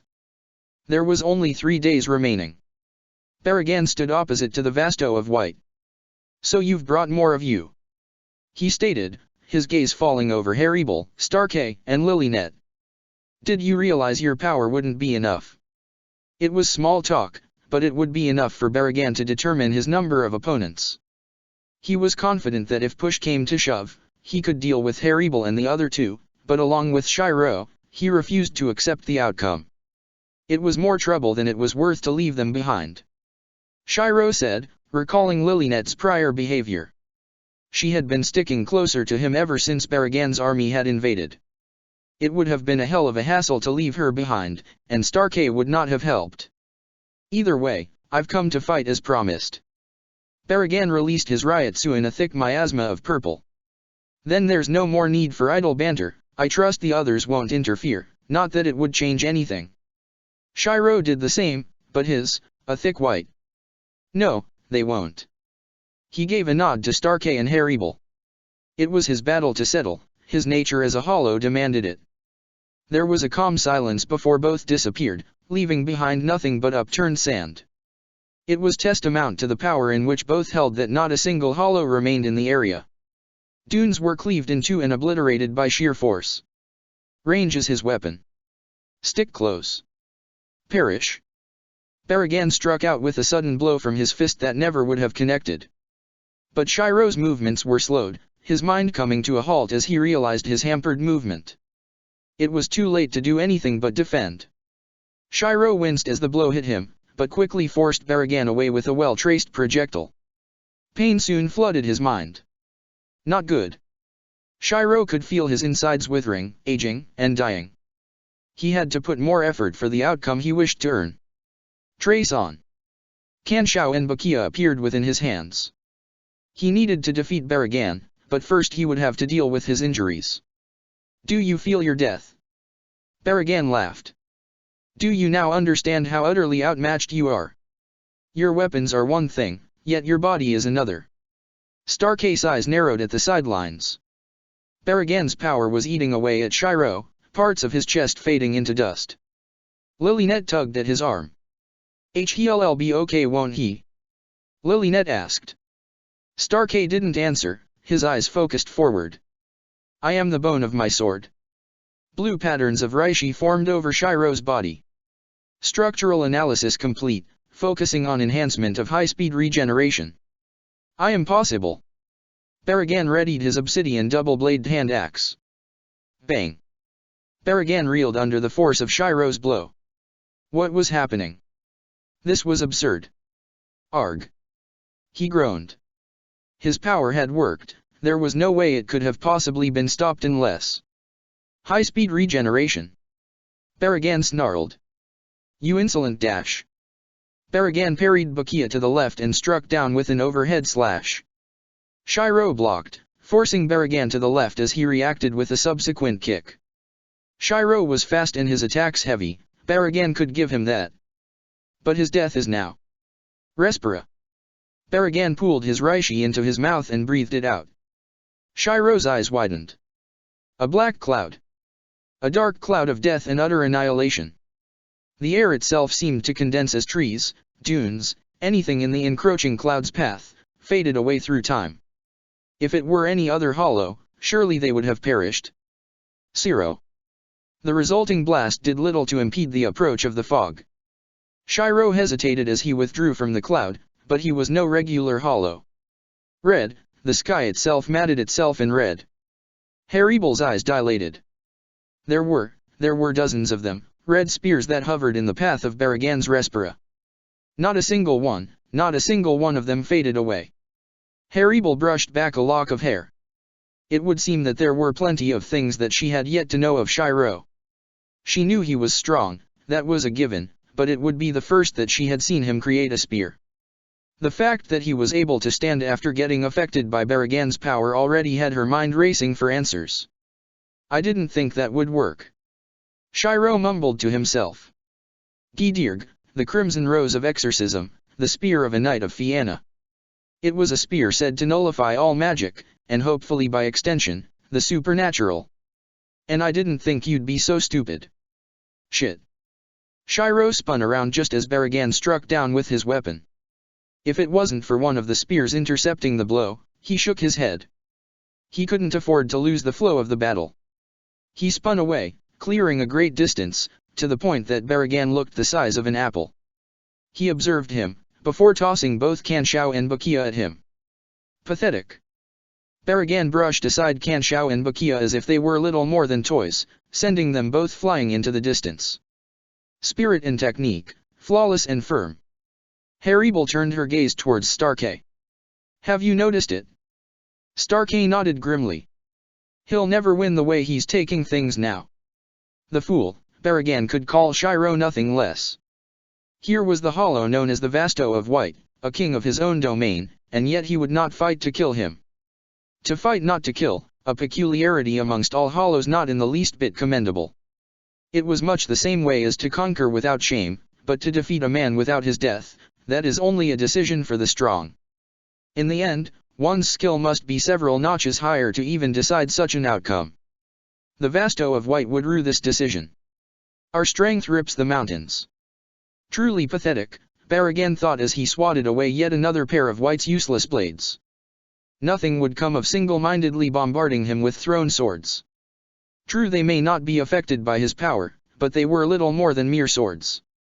Our swords split the water. Baragan fumed as he batted away another pair of Kanshou and Bakia. This infernal hollow. How dare he believe something that obviously didn't work the first time, nor the second time, would work for a third time. Our names reach the Imperial Villa. I've had enough. Baragan muttered before zeroing in on Shiro. He would put an end to this game. The two of us cannot hold the heavens together. What's going on? Baragan's eyes seemed to narrow as he heard a faint whistling noise. He stopped his charge and leveled an observatory gaze at Shiro, faltering upon spotting the twin black and white wings within his hands. It wasn't much of a falter than it was a simple pause of a step, but the end, that was all that was needed. All too soon, Baragan's senses alerted him to the presence of multiple projectiles honing on him and Shiro's rapidly approaching form. Crane Realm. He got him. Lilynet yelled as a huge explosion rocketed across the sky. She didn't know what Shiro did, but she did see how all the swords he threw all came back towards Baragan and exploded into tiny shards which exploded into even tinier explosions. It's not quite over, Haribal said. He'll have to take things more seriously if he want to get anywhere close to defeating Baragan. It's not too late, Baragan, let us end this fight and walk away. Shiro tried to appeal to Baragan as the smoke cleared. A fresh scar now ran down Baragan's face, his clothing tattered. Those eyes. Baragan seethed. You take yourself as stronger. You who are but a mere bug beneath my feet. Shiro's gaze hardened. No, I will not concede, you shall be the one to die here today. What could he do?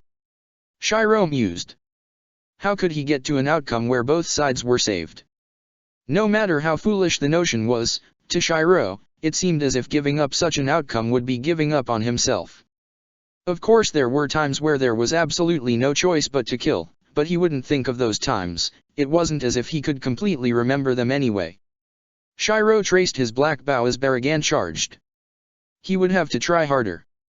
He'll feint left as I set my aim, but that too is another feint, his true intentions. Shiro knocked a sword and fired. In a straight beam, the twisted sword rendered the growing sandstorm into a hurricane of flying gravel and old hollow bones. Baragan was caught in the middle, and at that point, everything died. He knew. Baragan leveled a cold gaze at Shiro. Everything, his charge, his dodging, everything was a feint. No matter, he had achieved what he had intended, and Shiro was too late to put a stop to it. What? Lilynet yelled as the sand beneath her feet collapsed. Starkey grabbed Lilynet before she could fall, and jumped away from the growing crater. Haribal was soon to follow. The Minos Forest. Haribal observed the new battleground. A clever strategy. Starkey nodded. The trees would make for an obstacle to distance fighting. The hollows of the Minos Forest cleared away as fast as possible. No matter how mindless they were, they could feel the power emanating from their immediate location. This forest shall be your grave, Baragan stated. From this forest we came, from this forest you shall return. Shiro's gaze lingered to the fleeing hollows before he dismissed his bow in favor of Kanshou and Bakia. That was when he felt it. He dropped to a knee and felt at his reserves. Damn it. Finally starting to run dry, are you? Baragan rasped. This fight was over from the second I laid hands on you. Shiro's eyes darkened, he knew exactly what Baragan was talking about. Kind of hard not to when portions of his reserves were siphoned away from him to fuel his regeneration. Even now he continued to do so. It was then that an idea flickered through Shiro's mind.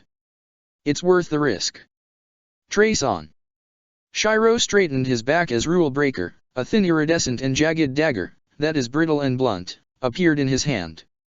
It was the dagger of the Witch of Betrayal, capable of nullifying all magic without the adverse effect of killing him should he stab himself. Shiro was a hollow, a soul tied down by its own soul chain. What would happen if he used Rule Breaker on himself? But Baragan's power was that, a power. Rule Breaker would no doubt negate it, but at what risk? With no more hesitation, Shiro stabbed himself at the area Baragan had touched him. Shiro! Lilynet yelled as both Starkey and Haribal widened their eyes. Ayek! Shiro yelled as his vision went red. His body was on fire, a heavy weight settling within his chest. At his hollow hole, red tribal marks began crawling out, interlacing and forming an intricate red cross. Rejoice, Emi ya Shiro! Your wish will finally come true. Ha ha ha. Baragan laughed. So this is how it ends. Pathetic, and so the true king stands. Not quite yet. Shiro forced out. Steel entered his eyes, and with finality he stood on his feet. No longer would he needlessly use up his Reishi. Shiro began to walk forward. Reserves running on a minimum, activating magic circuits. What's happening? Haribel said, but no one could answer her. Blue interface patterns began to run up and down Shiro's body. He was done playing, he could only hope that Baragan would survive. Trace set, conversion of life force into magical energy. Shiro let his magic circuits do their job and steadily, his reserves grew as particles of Reishi began to swirl around him. Trace on. He held out an arm and bombing formed within it. O sword, let thee be filled. Orange light gathered around bombing. One step, then two, and then Shiro disappeared. Where? Baragan's eyes surveyed the surroundings, but found nothing. Trying a different approach, he felt out with his Reishi only for his breathing to hitch. Bombing. Gah! Baragan yelled as he was blasted away. Damn it! Baragan leveled what was left of his great axe at Shiro and charged. Shiro disappeared once again. Coward! Baragan yelled. Show yourself! Baragan spun full circle before prickles ran down his back. Behind you! Shiro kicked despite Baragan slowing time around his leg. It was just that fast. Baragan was sent flying. O sword let thee filled. Orange light once again gathered around bombing. I can't withstand a second attack. Baragan distanced himself and hid amongst the trees. What could he possibly do? Options ran through his head. His time ability didn't slow Shiro down fast enough for him dodge, nor can he rout away Shiro's weapons. In terms of power, damn it. He didn't understand, they were near equal moments before, and he was the one with the edge. Your silence conveys your emotion. Baragan struck with his great axe and cleaved a tree in two. Where is the boastful king of Hueco Mundo? Once again Baragan struck out with his weapon, only for his weapon to be sent flying. This is the end. Shiro appeared in front of Baragan, sword raised. No. It will not end this way. Reluctantly, Baragan pulled out a sword from within his cloak. It was the one from his first encounter with Shiro. No matter how hard he had tried, he couldn't rot the damn thing, but what he did accomplish was something far more. Shiro's eyes widened in recognition. Bombing. He invoked quickly. Baragan swung the unnamed sword at the same moment as Shiro swung. Both released a shockwave of power that blew both of them back. Both had unleashed a torrent of pure energy at each other. Noble Phantasm met Noble Phantasm, even if the other barely qualified as an E rank. In Baragan's long attempt to rot the blade, all he had accomplished was make it magnitudes stronger as time passed. As both combatants got onto their feet, one in surprise, and the other in contempt, they both just stared. Their surrounding were no more than ruins with not a hollow in sight except for Haribel, Stark, and Lilynet, who all floated in the sky. It was Baragan who moved first, tossing the blade in his hand away. It was an insult to his pride to rely on such a thing. Kill me, Baragan said. He had lost his weapon, his powers didn't work, and his only chance at victory was to rely on a mercy gift from his enemy. His pride as a king would not stand such an insult. As a king, anger welled up within him as he took off his crown and threw it onto the ground. Shiro stood quietly and contemplated before he moved. Hueco Mundo still needs its king, and I am most certainly not a king. Shiro picked up Baragan's gold crown and the thrown sword, and tossed it back to him. For all intents and purposes, Baragan was necessary. It was the fear of him that kept other hollows from fighting each other. So long as he made sure that Baragan would not march another army into his lands to harm those under his protection, Baragan would live. Otherwise his insurance in the form of the noble phantasm in Baragan's hand would do it for him. Not that Baragan knew what it was. Although it was unexpected that it would help him, it was a noble phantasm famous for taking the lives of its wielder when activated. If the time should ever come, Shiro need only invoke its name. Shiro! There was caution within Haribel's voice. Shiro shook his head. You can challenge me again at another time, he said to Baragan. The naivete of this fool. Baragan stared at the crown, but did not move to place it over his head. He couldn't do so knowing that he had been defeated by another hollow. He would wait until he had the insolent fool dead beneath his feet using his own power. He tucked away the sword thrown back at him, a token of the battle. It would remind him of his loss just as much as his crown, it would push him to greater heights of strength through training. His blood boiled whenever he saw it. Without another word, Shiro left with Starkey, Haribel, and Lilynet, a little hobble to his steps. "We shall not be venturing into Hueco Mundo," Commander Yamamoto said. Jin Ichimaru grinned. "Not like you would be one to listen, I got that gleam in your eyes." Aizen Sosuke peered across at Jin, a smile plastered over his face. It's not every day that a new piece enters the game, new factors to consider, and plans to be mended. Aizen stopped walking as he and Jin came within reach of an experimental Garganta. "We are simply the players on the board who have taken the first steps. Are we there to observe? Or?" Jin chuckled. "We have yet to see now, have we?" Chapter 6, A Silent Soul. He was dreaming again, he was sure of it, but could a hollow even dream? A hill of blades spread endlessly around him covered with dirt the color of rust. He didn't move, nor did he breathe. He was a sword, a sharp steel like the weapons around him. No purpose, no emotion, but regardless, ready for use, and it was killing him.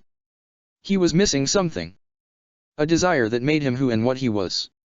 It was almost like the eternal hunger every hollow he'd ever met described, yet it was different for him. He didn't feel the need to consume, rather he was repulsed by the fact. Kill another to further one's own power. His soul detested the notion just as much as he detested the hollows who fed on the humans. It was just wrong. He couldn't understand it. He was a hollow himself, yet his very soul refused to bow down to a hollow's base primal urges. Yet he became a Vasto Lord? He was different from the other hollows, that he already knew. Perhaps his evolution was different as well? It didn't matter. For as long as he could remember, he had always been in control of himself, and that's what mattered. A soul of steel.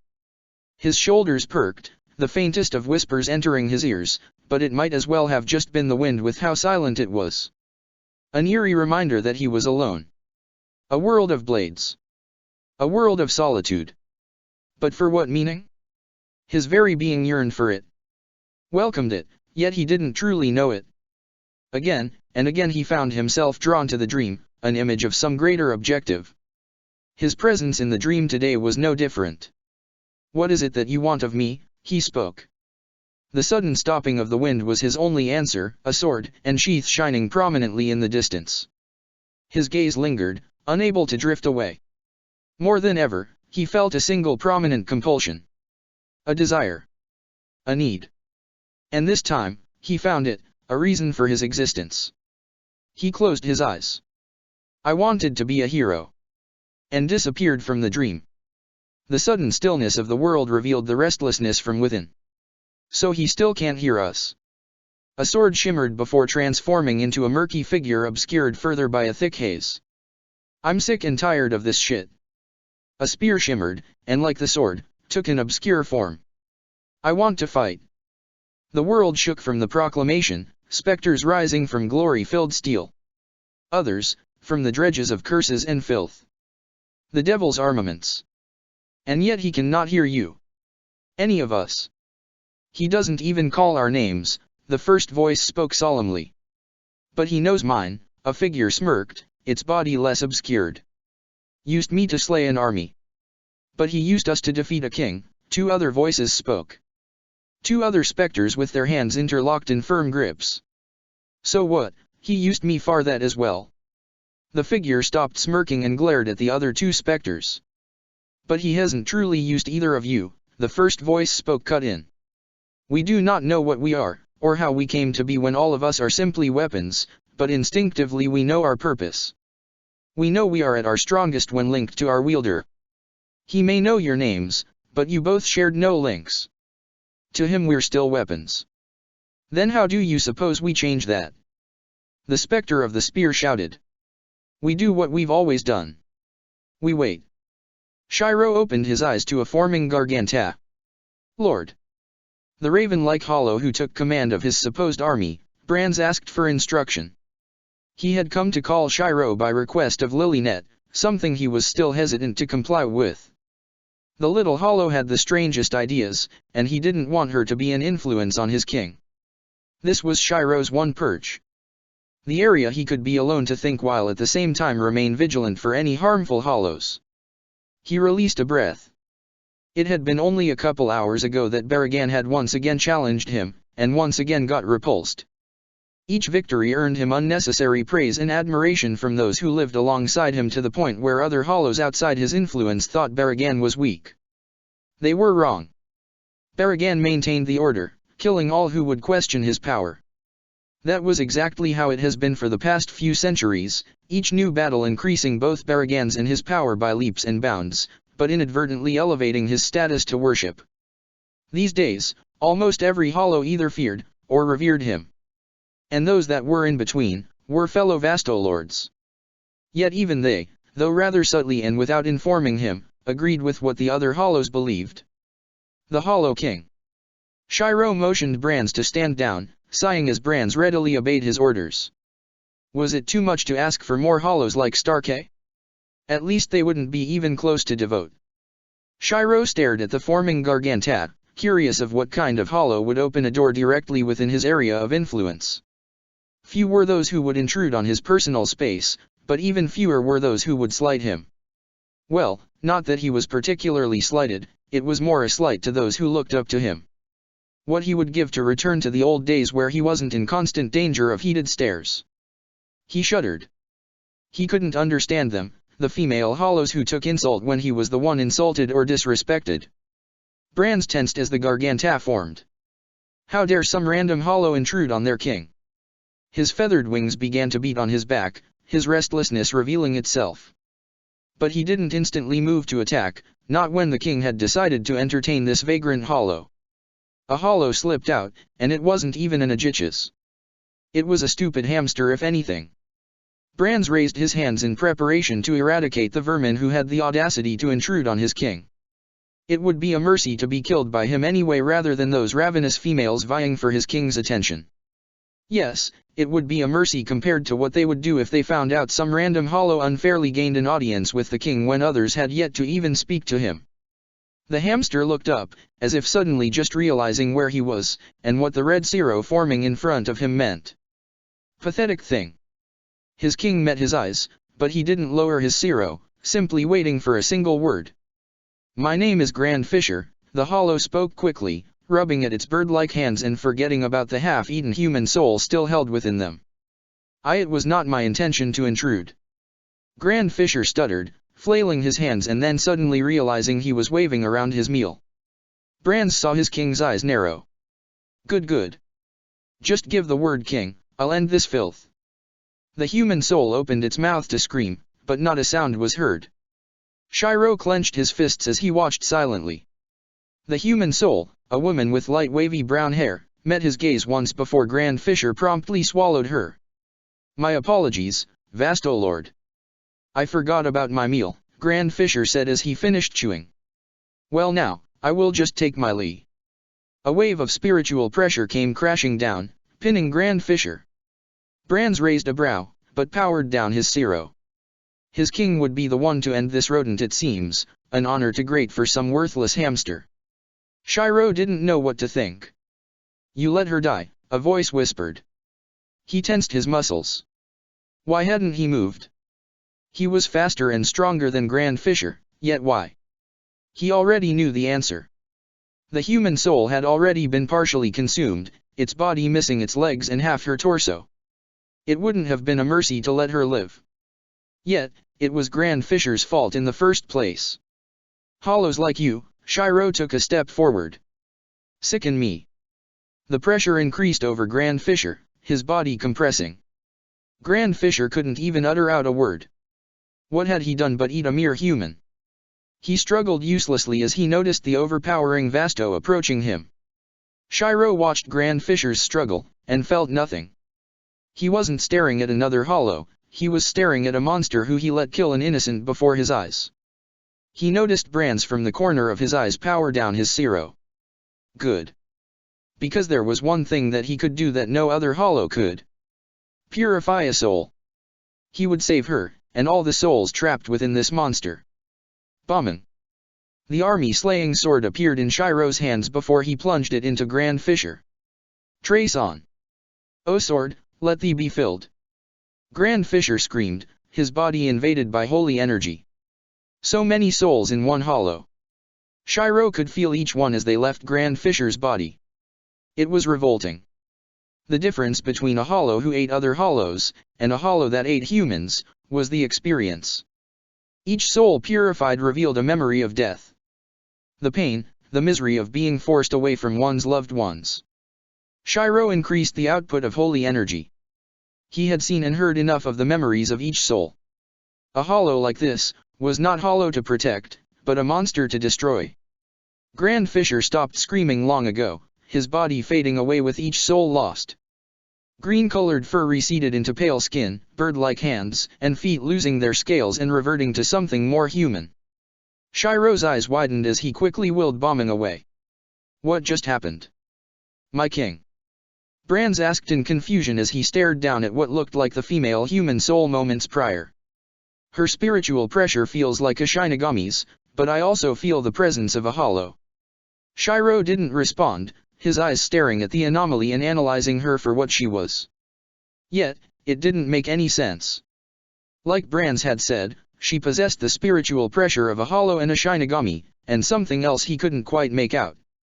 His structural analysis had even proved that her soul was somehow intertwined with the Shinigami's spiritual pressure even before she was eaten by a hollow. Before he had any more time to ponder on such a discovery, however, she stirred. Her hands twitched before she sat herself up and rubbed at her eyes. Blinking slowly, she stared confused out at the vast dunes of Hueco Mundo. She tilted her head, and gaped in wonder. You are in the presence of a king and you choose to gape at dunes? Brands demanded. She turned her gaze on Brands and looked at him questioningly, unsure of what he was speaking about. Brands fumed, but made no move to harm her. She was a freshborn based on her actions, no memory, and still learning about the harsh world of Hueco Mundo. He was much the same once upon a time, before stumbling into his king's land. She deserved a chance just as much as he had. Still though, he crossed his arms in contemplation. Why was she humanoid? She couldn't possibly be a Vasto Lord, not with her power output. Therefore, he broached the question that he knew was in his and the king's mind. What are you? He asked curiously. Shiro watched as she turned to look both of them in eyes. For Brands, it unnerved him to see such naivete in an inhabitant of Hueco Mundo.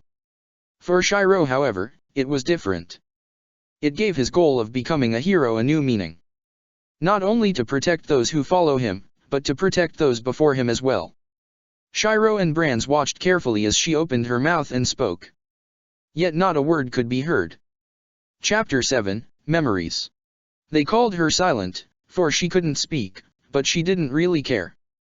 After all, the world around her and the residents in it were far more interesting, especially the hollow called King.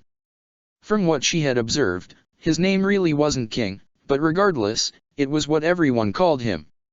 Aside from Starkey, Lilynet, Haribel, and a few others she had observed, no one else called him Shiro. So, was his name King, or Shiro? It didn't really matter. She felt the eyes on her again, and she shivered. She didn't like being different, her form remarkably human-like with only the hole hidden beneath her clothes to show off her hollow heritage. Unlike Starkey and Lilynet, she didn't even have a mask fragment. Then what did that make her? Isolated. She sighed, picking up her pace to get away from all the stares. Despite her appearance, she was stronger and faster than the average hollow, roughly equivalent in strength to Mila Rose. Therefore, it hadn't taken her long to reach her destination, an isolated plateau near, but not at Shiro's perch. She wouldn't dare go there, for fear of any repercussions. Glancing around her, she released a breath before raising her hand and slashed open a garganta. The residents in Hueco Mundo were interesting, and so was Shiro, but there was some sort of allure on the other side of the garganta. A calling, if she had any way of putting it, that was far more compelling than her curiosity. She needed to find out what it was, if only to put to rest the longing in her being. Glancing around once again, the desire continued to emanate from her soul. She couldn't stand it any longer, Not after the past 6 years of holding it back. She jumped in, allowing herself to drift through the hole in space. Unknown to her, and from afar, a pair of eyes closed before directing their attention elsewhere. Shiro looked apologetically to Brands, who stood beside him from their location by his perch. Brands nodded. He knew what his king wanted of him. Understood. Brands opened a garganta and disappeared to watch over the newborn. Even with her differences, to Brands, and every hollow in the king's domain, she was one of them. A follower of the king. As Brands left, Shiro turned his head to the spires of quartz rock. You can come out, I know you're there. There was a pause before a centaur-like hollow stepped out from behind the rocks. Her head was adorned with an oval-visored skull with 2 protruding horns, her face streaked with red war paint that ran horizontal to the bridge of her nose. Her upper half was slim, her navel exposed below her green top, and smooth brown fur covered her bottom horse half. You're different from what I imagined, she spoke, stabbing the lance in her hands into the ground and crossing her arms. You sent him, that other hollow, to guard the one that just left earlier, didn't you? Shiro stared into her eyes, trying to gauge her intentions. She was doing the same. And if I did? He ventured. He had seen the way the other hollows had isolated Silent, choosing to simply observe her from afar. Granted, he should have expected it with her differences, but he had hoped that things would work out without his intervention. At this point, Lilynet, and occasionally Starkey, Haribel, and Brands were the only ones to keep her company. Therefore, he couldn't fault her for seeking refuge in the human world, but he also had a desire to keep her and everyone who sought his protection safe. He was the protector, the one who defends the weak hollows and nurtures them with an abundance of Reishi, which subsequently lead to an increase in single-souled hollows. The hollow stared at him deeply, mulling over his words. She pursed her lips. You really are different from what I imagined, she spoke at least. Why would you aid all these hollows and use up your own Reishi to further their evolution? He remained silent. He had no answer to that aside from it wasn't all his Reishi, over half belonged to Starkey and Lilynet combined. That aside, it was something his very existence was compelling him to do. Like a distant yearning that would forever remain in his soul. Evidently, the other hollow saw something in his eyes and promptly shrugged before smiling. You can call me Nell, she said. Pesha, Dondakaka, it's safe to come out. Shiro raised a brow, before the sand erupted beside Nell. He had sensed the hollows approaching through a smell entering his nose in much the same way as he had sensed Nell. He wasn't expecting the ginormous worm that carried them to spit them out and bury itself back in the sand. You brought Bawa Bawa, Nell stated. Well, Pesha rubbed at his head, and walked around leisurely, forgetting entirely about Shiro's existence, standing with his back turned to him. He wanted to come along, so, Dondakaka and I figured why not. Now where is this famed king of hollows? Hiding is he? Of course, he would hide from us. Nell raised a brow as Dondakaka motioned frantically behind him. He's right behind you, Nell spoke instead. Pesha froze. Such skill. He could hear the soft breathing behind him. To have gotten past my defenses. He jumped back towards Nell. How frightening. Forgive me. He spoke with a bow as a twitch formed over Nell's brow. Idiot. Dondakaka smacked Pesha over the head. He snuck up on me. Pesha argued. Otherwise. Enough you two. Nell patted Pesha and Dondakaka's shoulders. You're being rude. Sorry Lady Nell, they both spoke. Shiro didn't know what to make of the situation. This was starting to get out of his depth, but for some reason, he was used to these sorts of situations. Still though, there was a question that was bugging him. How did you find this spot? How did you find me? He asked. Although he realized he had become quite famous, he knew that his perch was hard to find for any new hollows. So, how did Nell and her group manage to move in his exact direction? They couldn't have asked the other hollows living near him, they would never readily give out his location to new hollows. Nell frowned as Pesha and Dondakaka whispered amongst each other. Shiro hummed in thought from the sudden shift in mood. How strange. Well, Nell began slowly, lips pursed. We stumbled upon it from this shiny dash. A violent burst of wind. The soft flutter of flowing fabric. And a smile plastered across a pale face. That would be because of me, a Shinigami spoke, appearing causally out of nowhere.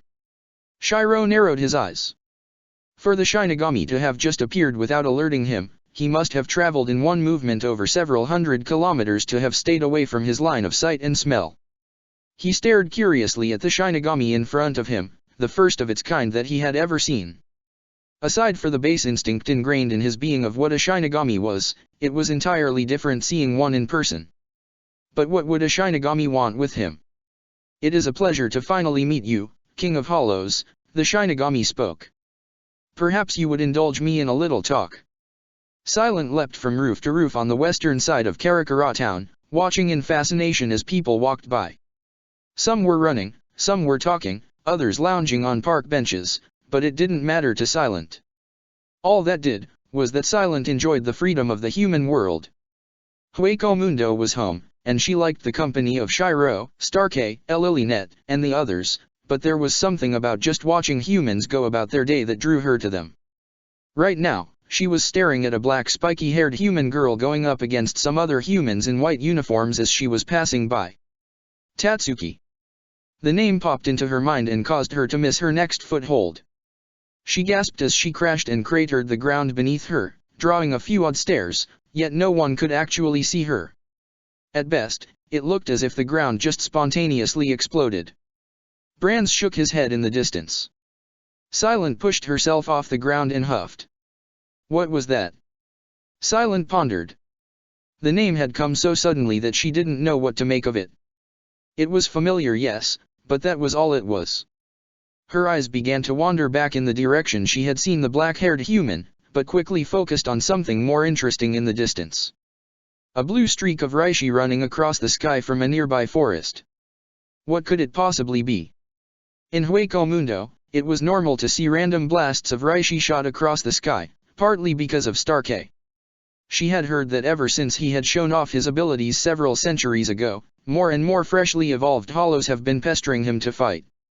After all, what better way for a freshly evolved hollow to test his prowess than on a superior foe that wasn't intimidating? Starkey hated it, but Lilynet adored the new attention. Thus, it was common to see blasts of Reishi in Hueco Mundo, but in the human world. She jumped back onto the roofs and made her way to the forest. Streak after streak of Reishi continued to flash across the sky the closer she traveled. Over there.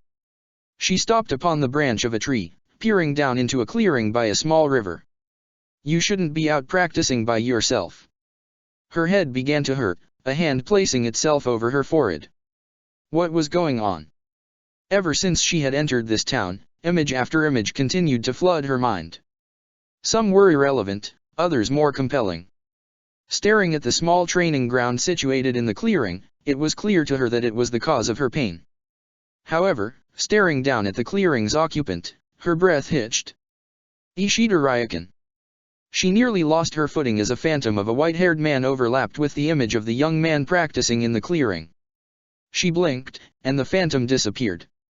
That was impossible. Who was Ishida Ryokan? Every time the name played in her head, she felt the need to suddenly hide, but why?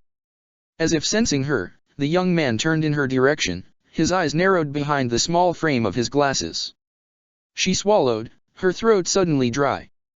She wanted to run, something about the young man drawing a reaction from her body. However, she couldn't run. Not when the boy made a bow out of Reishi. We are purebloods. She had stepped out before she had realized it, the young man tensing as she descended from the trees. Who are you? Yuryu Ishida asked. He could sense the presence of a hollow, but it didn't make any sense. The woman in front of him had no mask, nor did she have a hole in her body unless she was keeping it hidden beneath her clothes which, admittedly, were just rags that covered her top and bottom. Ishida pushed up his glasses, he wasn't gonna go there. Who are you? He repeated. She ignored his question, eyes set firm on the bow in his left hand. He stared at her warily. Silent didn't know what to make of it. The Reishi in her body. No, not even that. It was the way it moved to form over her left hand, the action foreign, yet familiar. She shouldn't be able to do this, her soul supplied. It was taken. Taken? She fumbled with her footing, drawing a slight look of concern from the young man before her.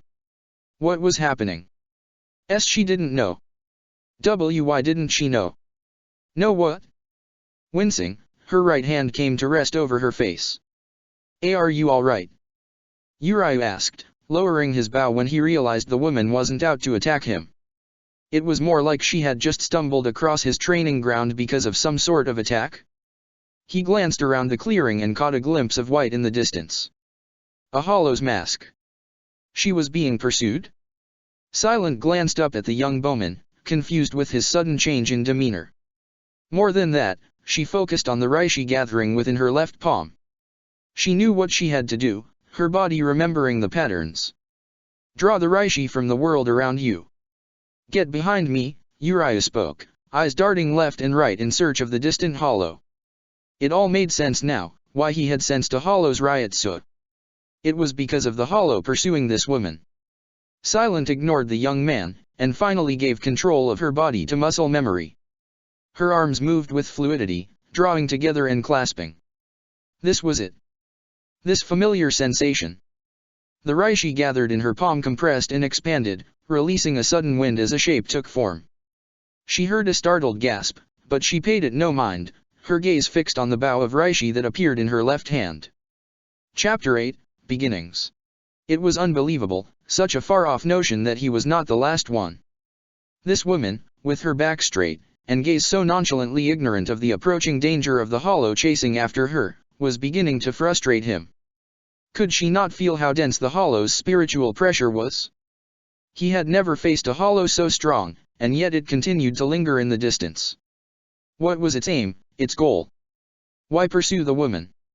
He glanced at his fellow Quincy. Older, more refined, and obliviously waving around her bow as if it was a child's new plaything. Already he could feel a migraine coming. Stop that, Ishida hissed. Bows are to be treated with respect. Are you even listening to me? No, she wasn't, Ishida quickly realized as she tentatively began poking her bow with her free hand. He sighed, and turned his attention back at the hollow. For whatever reason, it wasn't approaching, but that wasn't enough for him to let his guard down. He considered calling out, to stop this farce, but he was smarter than that. The hollow was strong, too strong for even him. It was a miracle that it hadn't even attacked yet. A temporary respite? Or did it enjoy toying with its prey? His eyes darted across the clearing, noting the best paths of escape, down the creek, or through the opening in the woods. He held no notions of being able to defeat that hollow alone, he was still too weak. At times like these, you can rely on the Shinigami. He growled as his grandfather's words crossed his mind. There was no way he would stoop so low, not when they were the cause of his grandfather's death. I'm going to need you to run, he whispered. A tilted head was his response. Oh, for crying out loud, this woman. Hurry and run, or maybe just go hide. He finally shouted, absolutely sure he had managed to get his message through her thick skull. She did neither. Smiling condescendingly down on him, like a mother would her naughty child, she just patted his head. Did she not understand the danger she was in? Or did she not even know she was being pursued? Stop that, he batted the woman's hand away and pointed a finger at her face. You need to take this more seriously. She patted his head again with that same goddamn smile as if he were the one in need of a reality check. He had had enough. Moving away from the woman's grasp, he quickly noticed one thing. She was following him. His frustration was building again, and he could feel it in the rush of blood in his head. That, or the twitch on his left brow. He sighed, at least now he'd found a way to draw her away from the hollow, albeit, he would have to lead. However, before he could take even another step forward, he paused as the clearing lit up in blue light. He turned around to stare at the source, and gaped. That was impossible. How could she possibly make an arrow that large? The woman had an arrow knocked on her bow, her eyes staring at it in sheer wonder. She moved it around, enjoying how it left small traces of spirit particles in its wake, and it looked utterly ridiculous. How much spiritual pressure did she have?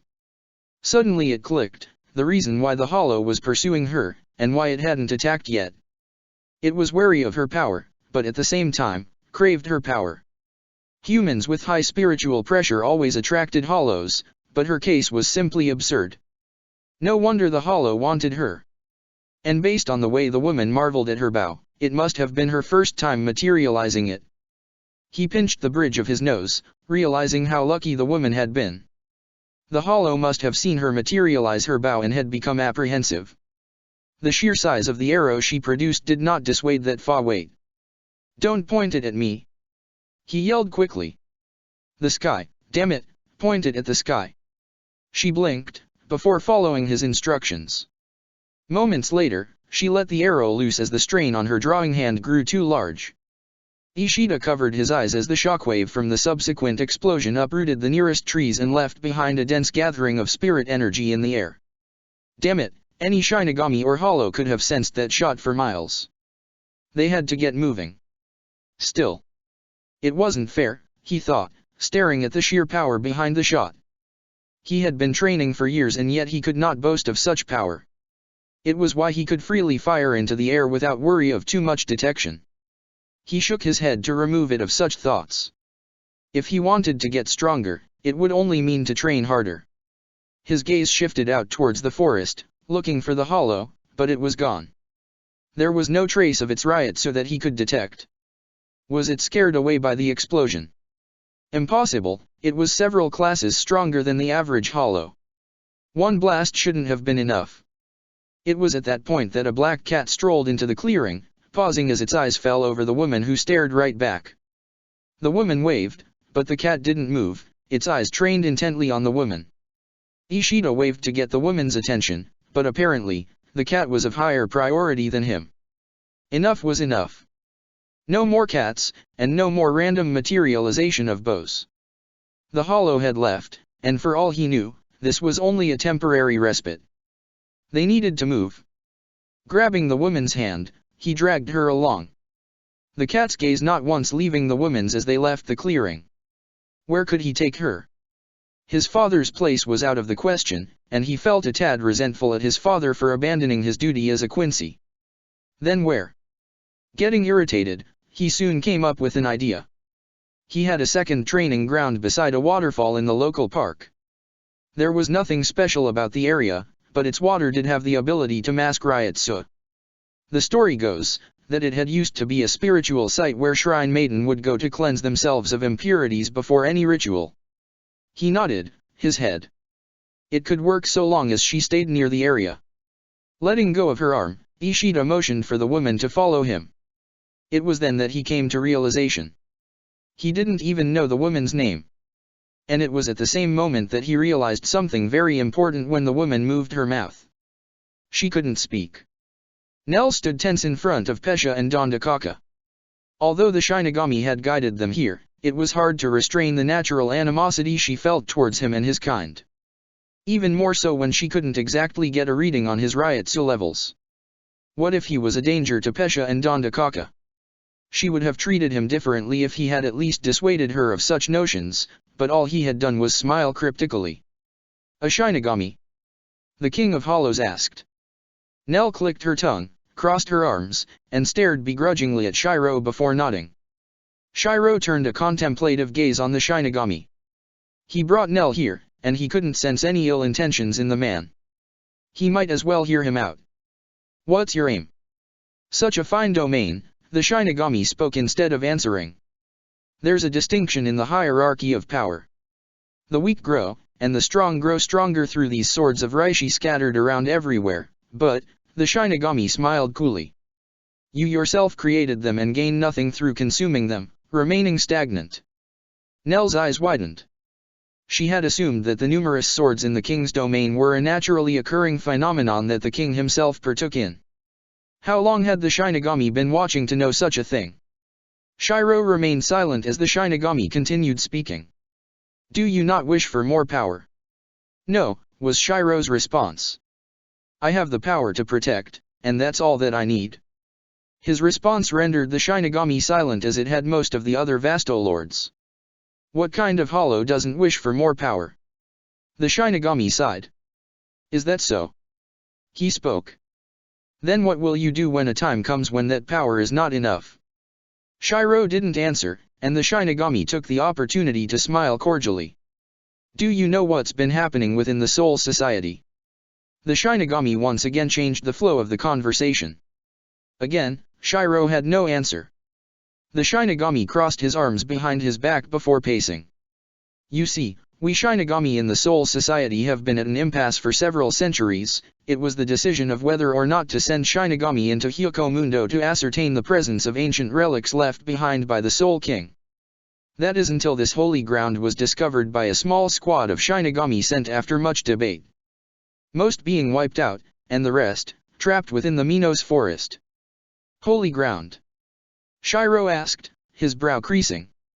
The Shinigami didn't elaborate further, dropping the matter entirely before he simply began to peer across the vast dunes of Hyukomundo. Nell's eyes narrowed on the Shinigami. In a way, she understood what the Shinigami was doing. He had done it to her after all, the constant changing of topic, and the constant use of probing questions. It had served to throw her off, made her curious enough to avoid confrontation and ask her own questions. It was also how the Shinigami wheedled himself into helping them. He was definitely a cunning man. She huffed and decided to watch how things proceeded. Have you ever wondered what separates a Shinigami from a hollow? The Shinigami asked after a short moment. Hollow, or Shinigami, both are souls that have gained power through their own machinations. The Shinigami paused and stared at the King of Hollows. Do you understand why you and the other Vasto Lords resemble us Shinigami so closely at a Hollow's strongest form? Why you all evolved from beast to human? It's because we are drawn to each other's power. The Shinigami drew his sword, but made no motions to attack with it. This is a Zanpakuto, a Shinigami's main weapon to combat you Hollows. Each Zanpakuto is a reflection of said Shinigami's power and soul, and are unique in that in them exists a sentient being. Call on us, King. We are here. Shiro perked up in surprise. Voices, he heard them. He was sure. I suppose that grabbed your attention. The Shinigami stated. Most Hollows consider a Zanpakuto to be a simple weapon, but we Shinigami believe otherwise. Take my sword for example. The Shinigami brandished his sword with one arm. Its name is Kyoka Suijutsu. Shiro already knew that from the moment he laid eyes on the blade. It was a true representation of the Shinigami's soul, but there was still something he was missing about it, its power, and for that, he needed to understand its wielder. Analyzing the recorded histo. I'm not that easy, Hollow. A woman spoke. He could see her floating, her image vague and obscured by dark shadows. I'm not so crass of a woman to chase after another man, let alone someone who hasn't earned the right. Shiro winced from the sudden pain in his head as the image of the woman disappeared, and another reappeared in a word full of blades. He blinked, and he was once again staring at only the Shinigami. The Shinigami smirked to himself as he moved his sword to his right hand. It's a simple water-type Zanpakuto, however the Shinigami swung it down in a wide arc, and Nell, Pesha, and Dondakaka's eyes widened. With my spiritual pressure, it becomes a dangerous weapon. Shiro raised a brow in confusion when nothing happened. The Shinigami had simply swung his sword. Hurry and move. Nell suddenly called in warning. From what? Nell grabbed Pesha and Dondakaka, and jumped atop a large rock spire, leaving him behind. I'm surprised, the Shinigami spoke. That you were able to notice my bluff without even flinching. You didn't do anything though, Shiro reasoned in his head. But regardless, he wanted to get to the point of the matter. Why did you come here? Brushing back his hair, the Shinigami made to grab something from his haori, but frowned and reconsidered. The Shinigami sheathed his sword. A simple test, he said, a grin plastering itself over his face. That, and to make your acquaintance. With this simple meeting, he had laid out the first of his plans. With the two rulers of Hyukomundo under his illusions, there would be no Hollow willing to oppose him when he finally sets everything in motion. For now, he needed to return and make a report for the Soul Society. He turned to leave, but froze upon hearing a single question. Earlier, the King of Hollows began. What purpose did it serve to just swing your sword? The King of Hollows scratched at his head.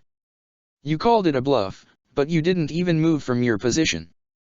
A gentle wind blew past, and the Shinigami glanced at his sword with the barest hints of surprise before blanking, and then promptly shifting his gaze towards Nell and her group. Observations completed, the Shinigami slowly turned to face Shiro, his smile strained. What the fuck? Chapter 9, Deceptions. Squad captains were the very representation of the 13 court guard squads of the Soul Society, an organization tasked with the guiding of souls, and the defense of the Soul Society. Combat operations, and defensive measures to protect the human world were also in their jurisdiction. And one such captain of the court guard squads was in Hueco Mundo. His name was Aizen Sosuke. Captain of Squad 5, and he was rarely if ever caught off guard. This was unprecedented. The situation magnitudes above a mere miscalculation. What are you? The question revolved around his mind, as his eyes deduced what could not be said. A walking variable, an anomaly of the highest order. Is that what it looked like? Then I apologize, he replied smoothly, smothering his previous embarrassment under the pretense of feigned ignorance. I had intended to demonstrate one of the Shinigami's unique forms of attack, Kido. No harm intended, mind you. He added as he noticed the narrowing of the Hollow King's eyes. Although, it appears to have failed in its desired effect. Kido was the form of Shinigami combat based on advanced spells, the Hollows equivalent to Zeros, although more numerous in number. Which was? The Hollow King asked. A mere representation, an image if you will, of the Soul Society. Aizen straightened his back before adjusting his square-framed glasses. I had praised you for not reacting to the sudden change in scenery, but it seems that praise was not deserved due to my own blunder. How unfortunate. The Hollow King replied unsurely. Indeed. Is there anything else? A shifting of the air, and the scattering of loose sand. And a lance was pointed beneath Aizen's throat. Give me one good reason why I shouldn't end you now. Nell glared, teeth clenched as she forced down her anger. To not only endanger her, but to endanger Pesha and Dondakaka? She wouldn't stand for any half-hearted answer. How amusing, Aizen gripped the tip of Nell's lance and slowly lowered it to the ground. Because you yourself had wished to test him, did you not? This was it, keep control of the flow of the conversation. Do not allow even the slightest foothold for the opponent to grasp. Nell's brow creased, and he capitalized on the notion, taking the time to further drive in his points. For that purpose, you had even allowed your comrades to stand beside you, testing the kind of hollow the Vasto of White was. He pushed forward, standing a mere foot away from Nell. Would he acknowledge them? Would he acknowledge you? Or would he attempt to kill you? In which case, you were already prepared. I can sense it, you know, now that I've come in contact with it. Aizen leaned in and whispered into Nell's ear. What were you planning on doing with the power stored in that hollow lance? Nell's eyes widened as she backed away. And no, that was Dash. In case he attacked, he finished, watching as Nell sent an apprehensive glance at the King of Hollows. He smiled at Nell's flustered appearance, it would make things far easier to redirect her attention. After all, or did you plan to use it against me had my back been turned? She would be looking for an escape. If I deemed it necessary, Nell quickly spoke before realizing the stillness of the air. Slowly, she turned around, her brows furrowed. The Hollow King's stare was hard, disappointed even. Perfect, Aizen thought absently. His initial deductions from his brief conversation with the King of Hollows had been spot on. He wasn't like the residents of Hueco Mundo, he was far more similar to the captain of the 13th Division, Jushiro Yukitake. Empathetic, kind, understanding, but willing to do what must be done, that was the kind of man Jushiro Yukitake was, the kind of hollow the King of Hollows was. Based on Nell's indecisiveness, she had yet to grasp that fact yet. Which played heavily in his favor as he would rather not see the King of Hollows, a potential enemy, gain an ally. She was trapped. Admit that she had saved a lethal attack for someone she had taken as a partner of sorts, a definite blow to her character, or imply that she was harboring lethal intentions towards the king. Either way, he had just redirected any and all suspicions the King of Hollows may have had on him. For he was simply a Shinigami who had meant no harm, and was treated with such cruel hospitality. Is this true? The King of Hollows asked neutrally. Nell pursed her lips, remaining silent. You don't know a thing about Lady Nell. Pesha yelled as he glared at the King of Hollows. Don't you dare make your own assumptions from the words of some damn Shinigami. Aizen entertained the notion of killing the bug before him, but watched how things would proceed. How interesting. Yeah, Pesha scratched at his head before clapping his hands together. She's different from other hollows too, she didn't eat us, he said with a nod. Yeah, she didn't eat us, and she could probably break a mountain with her pinky, Dondakaka added with a smug flick of his hand. Nell planted a hand over her face. Enough you two. She stared without blinking at Shiro. The truth is, Nell swung her lance and released the stored blast from within. That was meant for you. A shockwave of immense power ripped across the barren landscape, the winds generated by the explosion lifting tresses of Nell's hair past her shoulders. There was a silence as the words took a moment to process in Shiro's head.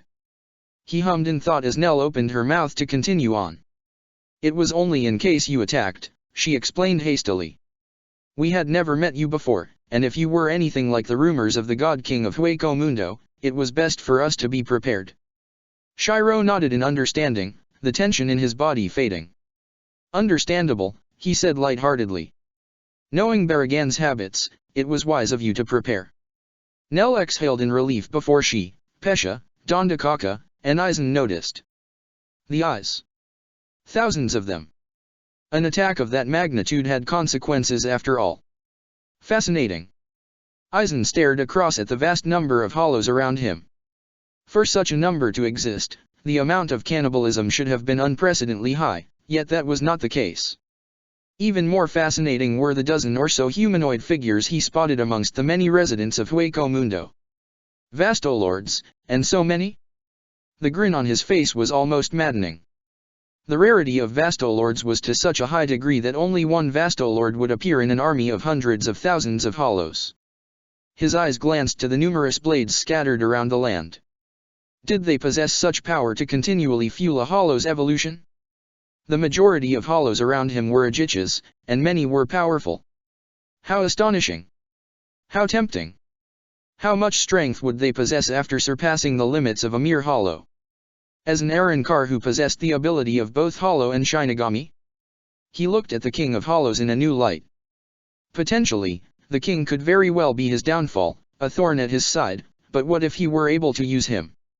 The need to search Hueco Mundo for other Vasto Lords would undoubtedly prove insufficient, but what if they all appeared right before him? This was interesting, too interesting not to meddle with it. He would first have to gain attention, followed shortly after by trust. He could work with this, he really could. A plan began to unravel within the complexity of his mind. Meanwhile, Shiro pinched the bridge of his nose as he took in the numerous hollows that had appeared around him.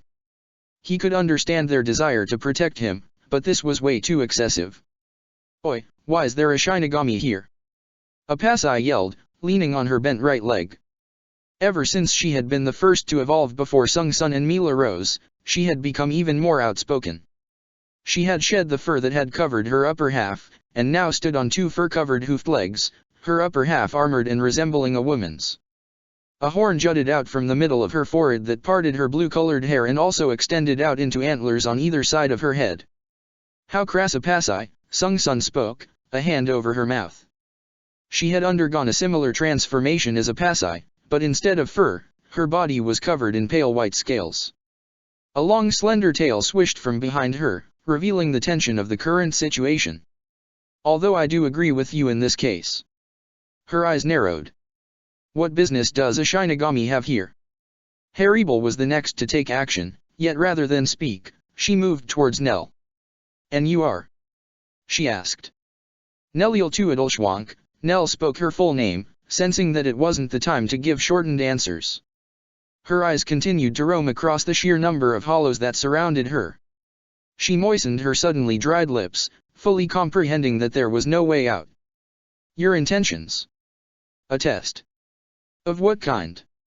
She began to answer the sudden interrogation of the shark-like Vastolord while noticing that things were beginning to heat up on Aizen's end. Well, Shinigami. Mila Rose asked.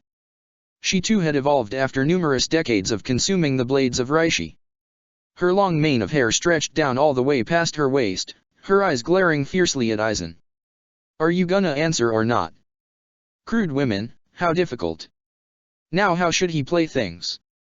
After a moment of thought, Aizen realized there was nothing more to be had of this informative meeting. My, Aizen spoke before making sure he had Shiro's attention. We were simply having a conversation before we were interrupted first by her, he motioned towards Nell, and then by all of you. Is that all it is? Starkey groaned before he fell flat on the ground. Oi Lilynet, don't wake me up unless it's something important, he admonished before he got a kick in the face. You lazy ass. Lilynet seethed as she crossed her arms. Take things more seriously. Starkey groaned in response, rolling over to his side. Does this always happen? Aizen's face seemed to say as he stared at Shiro. Shiro could do nothing but shrug. Is what the Shinigami said the truth? Haribel asked Shiro after trading a small glance with Nell. Yes, actually, Shiro agreed. I had just asked him to explain something to me. And I do believe I already have, Aizen cut in. I also recall that I'm currently in a self-imposed time constraint. I'm not technically supposed to be here. I see, Shiro said. Then you best be on your way. Even I don't think I can stop all of them from attacking you if they chose to. Amongst the crowd of hollows, many of them had memories of being hunted down by Shinigami before they found their place within a barren ground of swords. Grudges ran deep, the reminder of their near deaths, igniting their anger. They weren't weak anymore. Now they were strong, and held the advantage of numbers. Only their loyalty towards the Vasto of White kept them in line, but rampant emotions may cause one to act rashly. Gladly, Aizen said before pausing and grabbing 3 of the numerous swords embedded into the ground. May I take these? He asked. As a sign that I mean no harm in any future visits. Shiro's eyes scanned over the particular swords Aizen had in his grip. They were simple in make, one of the hundreds of thousands still spread out in the domain and would do little for him to lose. He frowned before he stretched out his hand, and changed the inner working of one blade through alteration, a skill that allowed him to shift the properties of any item. It now worked as an indicator of sorts to let him know if the Shinigami was going to make a visit. It was bound to be trouble if he showed up without warning, especially with how the other hollows in the land already felt about him. He didn't want to warrant any unnecessary violence towards the Shinigami who had yet to do wrong. Very well, he agreed. You may take the swords, but always carry them with you should you enter this domain. Aizen nodded, but that being the case, he wasn't going to leave with just the swords alone. He would plant his own seeds, and later reap what he would sow. A word of advice for your generosity, he called softly as he began to walk away. Beware of a man named Kisuke Urahara. Deep in the forest in Karakura Town's park, Brands was breathing heavily, a light cut running across his chest. I have done no wrong, Shinigami. Why have you attacked me? He breathed out as the wound steadily began to close. He had just seen Silent fire off a large blast of reishi into the air before he was blindsided by this odd-looking Shinigami wearing a bucket hat and clogs. Over his shoulders was a kimono reminiscent of most Soul Reapers, but his had small diamond patterns near the hem. Small tufts of blonde hair peeked out from under his hat, his eyes shadowed by his hat's rims. The Shinigami smiled. Are you asking why a Shinigami would attack a hollow? The man opened the small fan he held in his left hand, and used it to cover his jaw. How intuitive, but before matters continue, I don't particularly like being called Shinigami this, or Shinigami that, you can call me Kisuke Urahara. Kisuke motioned towards the ground before both he and Brands descended. Now, Kisuke began as he tapped his fan closed and stored it in his pocket. You've asked me why I've attacked Najichas roaming around Karakura Town. Isn't it obvious? I've not eaten a single soul, nor have I consumed any of my brethren. I repeat again, Shinigami, I have done no wrong. Kisuke stood silently as he regarded the peculiar Ajichas before him. To not have consumed a single soul, and already be at the second stage of a hollow's growth? It was unheard of, but he couldn't deny it either. The spiritual pressure this hollow possessed was not as tainted as the spiritual pressure of many other hollows he had slain. Credibility? He wouldn't know until he ran a few experiments, assuming this hollow would indulge him. The probability was quite low. "Ah, I see you've chosen to ignore my earlier request," he spoke instead as he used his sword to adjust his green and white striped bucket hat. "How cruel of you! What do you want, Shinigami?" Brands spoke hastily. He wasn't paying as much attention as he should have because he was trying to locate the position of his ward, periodically sending minor, near undetectable, bursts of his spiritual energy to act as a radar. Kisuk took note of this fact. Any lieutenants or seated officers would not have been able to sense the subtlety in which this hollow was releasing his energy. A target perhaps. But what would an Ajichas want with a regular human to go hunting in the living world? Spirit-wise, it would be more beneficial for Ajichas' growth to feast on the flesh of other hollows rather than the meager amount in possession of a spiritually aware human. No need to rush. Brands tensed his muscles, and glared at Kisuk. "Move," he spoke warningly. "Based on the urgency of your tone, am I right to presume you are following something? Or perhaps someone?" Brands scrunched his brows. "Based on your reaction, it's the latter of the two." "How? Was it that obvious?" Brands balled his hands into fists. He knew of only one way, his spiritual pulses. "You're no mere Shinigami. Why thank you, I quite prefer this fashionable hiree to that plain white or black, but more importantly," Kisuk's eyes narrowed dangerously beneath his hat. "Who exactly was it that you were following now?" Brands didn't utter a word, merely gathered his spiritual energy into his being.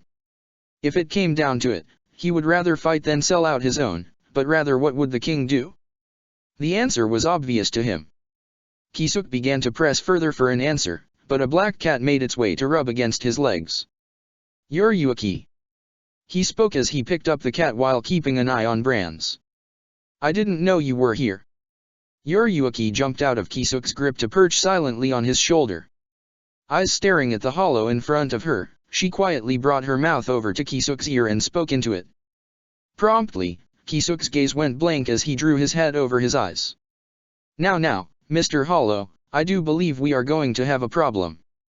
He placed Yuki on the ground and then settled into a loose stance. "You see, I've some interest in this target of yours. Now before we begin, does the name Sosuke Aizen ring any bells?" Kisuk twirled his sword in his hand before pointing it dangerously at Brands. Brands ignored the question, choosing to focus on Kisuk's stance. His legs were parted at least shoulder width, his back straight, and his sword held loosely in his right arm. It would do him no good to remain like that, too many openings and not enough stability. A single jab should be enough to lift him off his feet. Good, he could pull this off. With a breath, Brands released his energy, the building spiritual pressure crushing and rooting the nearby plants and animals, except for the black cat who sat licking its paws. A spirit cat? Kisuk's eyes widened. He did not expect this level of power, especially not from an Ajichas. His lips thinned, it was close, too close to its next evolution, and he would not risk fighting a Vasto Lord in the human world. Even still, human world or not, it would be better to weed out the stronger hollows before they could reach their full potential. Kurosaka would not have been strong enough to handle a hollow of this caliber. He brought his free hand to rest on the flat of his blade. "Sing, Benihime." The Red Princess made its appearance with a swipe of Kisuk's hand. "Careful," he spoke neutrally. "She's not nice. And talking in battle is a sin, unless you believe yourself so superior." Brands could think of only two with the right to speak in battle, and Kisuk wasn't one of them. Fair point. Kisuk closed his mouth, and then he was gone. Spittle flew as Brands registered the sudden kick to his face, but even then, he prioritized blocking the sharp edge of Benihime. Another swipe, then a stab, then another kick, and he had had enough of defending. Brands contracted his wings and revealed his blade feathers. He was a raven-like hollow who stood on bird-like feet. Crouching under Kisuk's next strike, he beat his wings and released a heavy shower of sharp steel. Retreating, Kisuk began to deflect the coming feathers. Pelting the ground, the deflected feathers disappeared through hard rock and gravel, leaving small clean indents. "You may have been able to deflect my attack, but what will you do now?" Brands crossed his arms and plucked large pinions from his wings. Elongating as he flooded them with reishi, he threw them before extending his energy into the ground, feeling for his lost feathers. "What are you planning?" Kisuk grunted as a cut opened up above his cheek. Slicing through the remaining feathers, he charged forward. Brands' arms strained against the force of Benihime. If it was now, he could do it. "Come!" he commanded. All at once, his lost feathers returned to him, trapping Kisuk in a sphere of reishi-infused serrated feathers. Eyes widening, Kisuk placed both hands on the hilt of his sword. "Scream, Benihime!" A red mist formed over Kisuk's blade, pulsing brightly as the feathers drew near. Brands covered his eyes as the dust and wind from the subsequent explosion obscured visibility, his feathers fluttering in the direction of the wind. He had always been a hollow weaker than most. When the dust cleared, Kisuk stood within a blood-red dome of reishi, a wry smile on his face. "Wow, that would have hurt," he spoke. Brands breathed in and out before plucking 2 steel pinions and elongating them into cleaver-like swords. He had to hurry. Even now he could feel Silent's spiritual pressure fading farther and farther away. Yet he couldn't rush a confrontation. The reason he had been able to lead the king's army in the previous war between kings was due to his quick wit, tactics, and abilities. He needed to in order to survive previously in a world without his king. He inched forward, and that was all it took for Kisuk to be on him again. Tiny, inexperienced, and easy pickings. Their blades met, the grinding of metal producing heavy sparks. He couldn't lose here, not when the king had placed his trust in him. Arms burning, he tilted his head forward, a massive violet concentration of spiritual energy accumulating in front of his beak. A zero. Kisuk clicked his tongue, he couldn't allow that blast to fire. Not only would it alert the Shinigami in the Research and Developments branch of the Soul Society, the damage would be catastrophic. But perhaps, even more pressing was the matter of Rookie Kukiki. He couldn't allow the Soul Society to recall her on the grounds of handling a foe she could not face, especially in Aegis. "Scream, Benny Dash!" Not this time. Brands retracted his blades and allowed Benihime to pierce through his arms. Wincing, he locked his muscles and flooded them with reishi. He didn't know how Kisuk's sword worked, but he did know that it relied on focusing spiritual energy. Therefore, he would have to disrupt it long enough to fire off his own blast. Kisuk's expression hardened. It didn't matter if the hollow tried to disrupt Benihime's activation, it would activate anyway as the energy was stored within the blade. What troubled him was the angle Benihime was pointing, directly away from the zero. How troublesome! He signaled with his eyes. With this, it was over.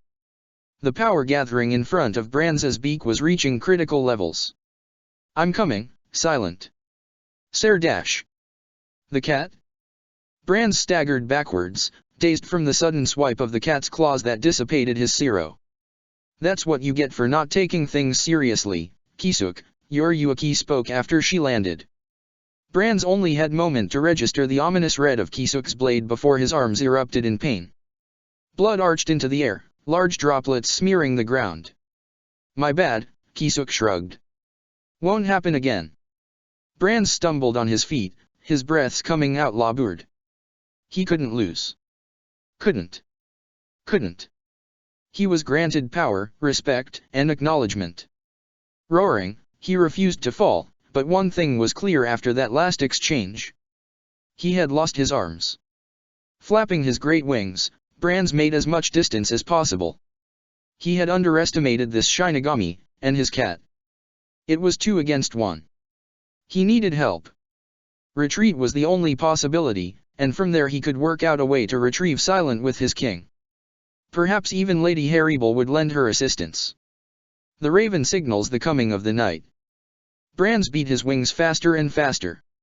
Like hunters, vultures of the sky. A pillar of purple light extended down from the heavens. "We are one, harbingers of the end of times, Cuervos de Anaquiser." The air shook, and the ground vibrated as black smoke covered Brands. The Nightfall Ravens, his strongest ability. It was the reason why he had been able to quickly take charge in war. Kisuk rose a brow as the smoke cleared. And then there were 12. Brands stared down at Kisuk before directing his other copies to flee. Quickly, the copies of brands took off in different directions. The ability to split into multiple bodies with one mind had made managing a battlefield far easier, but in this case, he used it to flee. Yuryuki! Kisuk called. Yuryuki was already far ahead of Kisuk. It was the Demcat again. Brands increased his pace as he felt the connection he had with his clones vanishing one by one. Impossible, they had dispersed in completely different directions. To be able to kill them so fast, how much power could a cat spirit possess? Blood dripped from his arms, but he ignored the dull ache and focused all his concentration on creating a Garganta. A hollow could not simply make one whenever they wished, which was why many died at the hands of Shinigami. All he needed was time. Shooting past the foliage, Brands descended onto the ground and pressed himself into a narrow groove of a tree. Breathing slowly, Brands pictured a hole in the fabric of space. With this, he was SA. He swallowed, staring down in disbelief at the blade pierced through his chest. In another moment, blood began to drip out of his mouth before he slowly lost consciousness, falling flat on the ground. From small beginnings, he had achieved greatness through the kindness of his king. And for that, he would be forever grateful. He slowly blinked his eyes open. The pain in his body was excruciating. "Ah, you're not dead yet," Kisuk stated as he rested Benihime on his shoulder. "How tenacious, but unfortunately, I'm afraid I can't let you go. I also have a few questions that need answers. And I have none that I will speak of," Brands spoke as he spat out blood. He struggled to get back on his feet. "Oh no, I don't need you to speak, you see. Your facial expression, tenseness of your body, and even the motion of your eyes is enough of an answer. Were you sent here?" Kisuk asked. Brands clicked his tongue and refused to meet Kisuk's eyes. Lack of eye contact means, yes. Brands promptly glared. Kisuk pondered silently. How had Aizen done it? To bring back a single soul already consumed by a hollow? It was near impossible, as a Shinigami's blade purified every trapped soul, and ferried them off to the afterlife, the Rokanga. Next question, he spoke.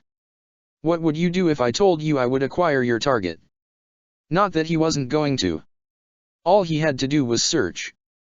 Brands forced himself to his feet, his veins bulging from the strain.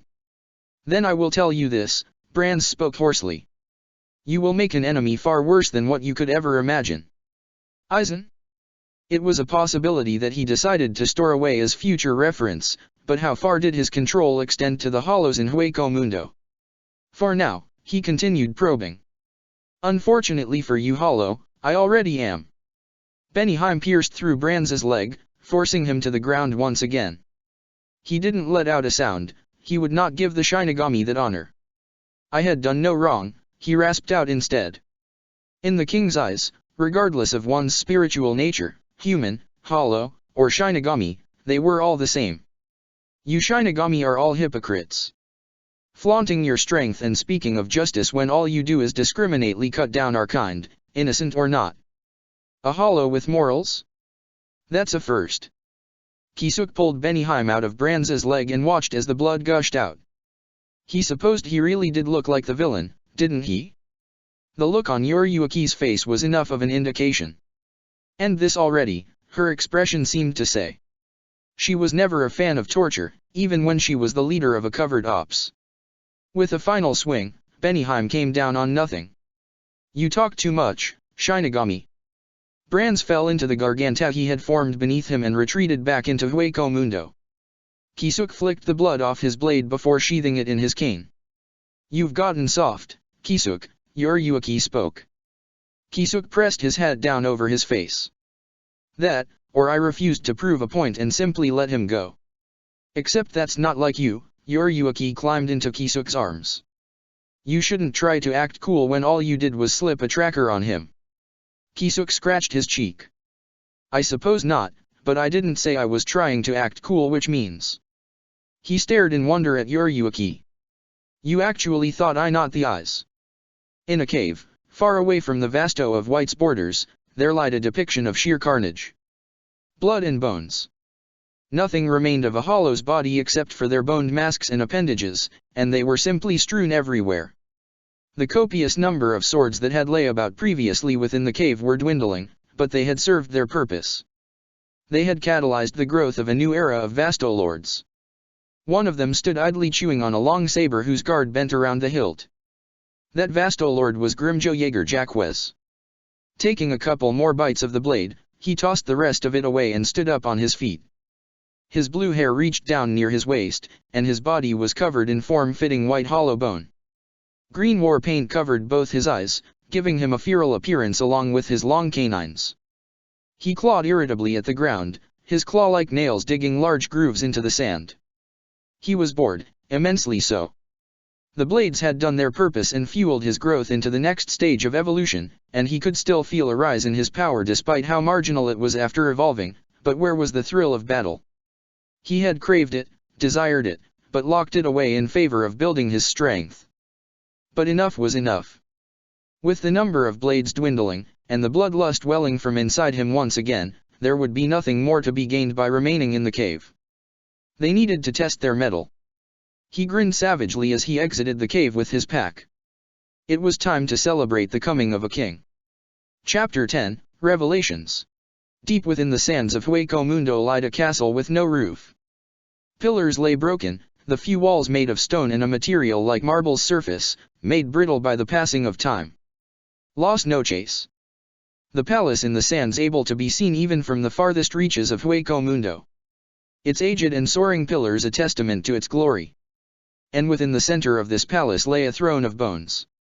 Femurs, skulls, radials, all were utilized in its creation, and sitting on this throne of bones was none other than Barragan, Lord of Hueco Mundo. An attendant was to his side, a female Vasto lord in a plain white dress holding a pitcher of drink in her hands.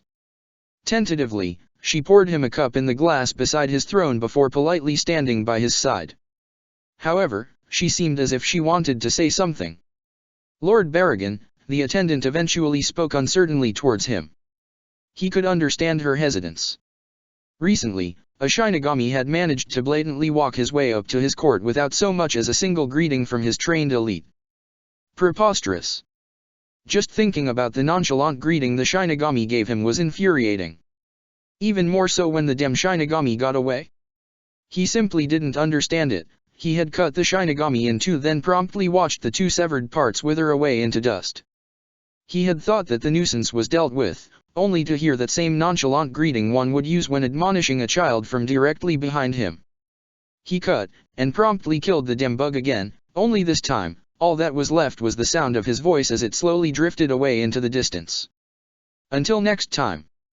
He clenched his fists. Next time, there would be no next time. Suffice to say, the previous attendant and elite guards were no longer around after such a failure on their part. What is it? Barragan spoke without haste. He was in no hurry after his most recent defeat as he had to reflect on what had gone wrong. That's, my lord, the attendant cleared her throat. We have an intruder. Barragan raised a brow. By now he had believed that all of his subjects knew the law of intruders in his domain. The answer was simply death. And why has it not been dealt with? He inquired, fingers tapping calmly against the skull armrests of his throne. Well, the attendant placed down the pitcher and quickly motioned for another hollow to bring forth the intruder. He was unconscious and being dragged forward by two Ajichas on either side. Looking closer, he was injured, both of his arms cut off, and puncture wounds scattered across his robust body. We found him like this, drowning in a pool of his own blood near the resting chambers, the attendant explained. As for why we didn't kill him, the attendant trailed off. Barragan's eyes widened slightly with recognition. The Hollow King's Raven. He swallowed the title like a bitter pill. The Hollow King, a title he believed could only be bestowed upon himself, yet he had lost time and time again. Every time he appeared to have the upper hand, the dastardly king would pull out some new weapon in his arsenal. It was utterly frustrating, but he would be lying if he said that he had gained no benefits. After all, his fighting style was improving along with his reaction time and adaptability. Though he supposed, he did enjoy the entertainment. He had never thought it likely for his powers to be ineffective. As such, his battles were decided as hollow battles always have, through strength. Do not touch him, he ordered as he noticed the hungered looks of the hollows in his court. He couldn't fault them, he supposed. Even for an Aegis, devouring a powerful hollow like the king's raven was far too appealing in regards to increasing one's strength. Yet his word was law. No one dared touch the king's raven. Perhaps he could be of some use. A favor of sorts? Send him to the resting chambers, and notify me as soon as he wakes up. He grinned as he stood up and grabbed hold of his cup of drink, raising it up into the air. Let this be a toast to my reign, and the inevitable defeat of my enemies. He was getting ahead of himself, but even he knew the importance of morale. After each loss, he could see the faith waver within his subordinates' eyes. He was their leader, the absolute, with no one to question his means, and yet he couldn't yet defeat his largest obstacle. What would that seem like in the eyes of his followers? Of course, it had to be weakness, and there was no shortage to the number of challengers for his domain. He grinned, bringing his drink back to eye level and swirling the contents. Yet they all learned the reason why it was that he had used to be called the God King of Hueco Mundo. Still, he drank a sip of his drink, listening to the cheers of his court. It wouldn't do for his elite, and his army to feel inferior to the Hollow Kings. With this debt to him for saving the Hollow King's aid, the morale of his followers would naturally increase, knowing the fact that he held something over the king's head. And that's all that mattered at the moment, aside from the tiniest traces of curiosity he had for just who was able to injure the king's raven to such a degree. Nonetheless, that matter didn't concern him. Meanwhile, a small black cat slowly slinked away from the crowded court, its steps not even displacing the sand beneath them.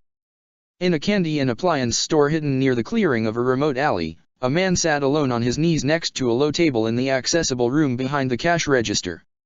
He didn't have to worry about any customers at the moment, as the shop was rarely if ever busy, but nonetheless he was always welcoming should anyone walk in. Whether it was candy, merchandise, or even the rare kind of goods, he was sure his shop could accommodate given enough incentive. Kisuk sipped idly at his tea, his ears keenly waiting for the rattling ring of the bells hung loosely by the entrance of his shop. After all, he was expecting a guest, a friend if you will, that he had not spoken to in several years. His finger tapped rhythmically against the hard surface of the tabletop, the constant sound of the thumps helping him concentrate as he glanced at the clock. 6 hours. It had been 6 hours since he had gotten Yoryuaki to investigate the origins of that particular hollow they had met at Karakura Town's park, and 7 hours since the true target disappeared from the spiritual radar. Quite the bit of troubling news actually. Either she was taken by another hollow, killed, or was able to suppress her spiritual pressure low enough that neither he nor Yoryuaki could track it. Of course, everything was still under speculation, but he couldn't rule out that she may have had just stumbled into a natural spiritually suppressant area, of which he was only aware of a couple in Karakura Town. He glanced at the clock again, and held himself back from clicking his tongue. He was late, but Kisuk was always a patient man. He stood up and grabbed a piece of chalk before grinding it into dust, and sprinkling it onto a chalk eraser which he then swiftly propped precariously at the front door. He was a patient man, but he was also a petty one. Now if only Yoryuaki would return sooner to help in his explanations. After all, it was her word that allowed him to act on this day. Her accounts that spoke of the impossible, or at least something he hadn't believed possible till this day, but Aizen was proving to be just as ingenuitive as him. Still, Yoryuaki should have been back an hour ago, but perhaps she had encountered some delays. In that case, should he go help her out? A shiver ran down his spine for a moment as he reconsidered. She had her pride as the former leader of a stealth operative force, and above all he knew her capabilities. It was why he had sent her in the first place. Then again, she may just be delaying her return to avoid the coming conversation. He wouldn't put it past her to let him handle the talking only to come back near the end. It was exactly like something he would do if given the chance. The rattling of bells instantly drew his eyes towards the source, only for him to sigh as a rather troublesome customer walked in, sprinkled by a layer of fine chalk that mingled with her hair. She had shoulder-length raven black hair, a straight face and a narrowed chin. Her light purple eyes were also round, but were currently narrowed in outrage. She brushed back a bang of her hair that refused to stay neatly behind her ear, and instead continued to fall uselessly between her eyes. She relented as more than once she realized that the effort was futile. She wore a simple long-sleeve dress with blue linings near the hem, and a wide U-shape at the front with patterned frills. Rukia Kukaki, of the Kukaki family, one of the 4 great noble families of the Soul Society tasked with protecting and compiling the very history of the Soul Society. Her brother was the current leader of the family, and a squad captain of the court guard squads.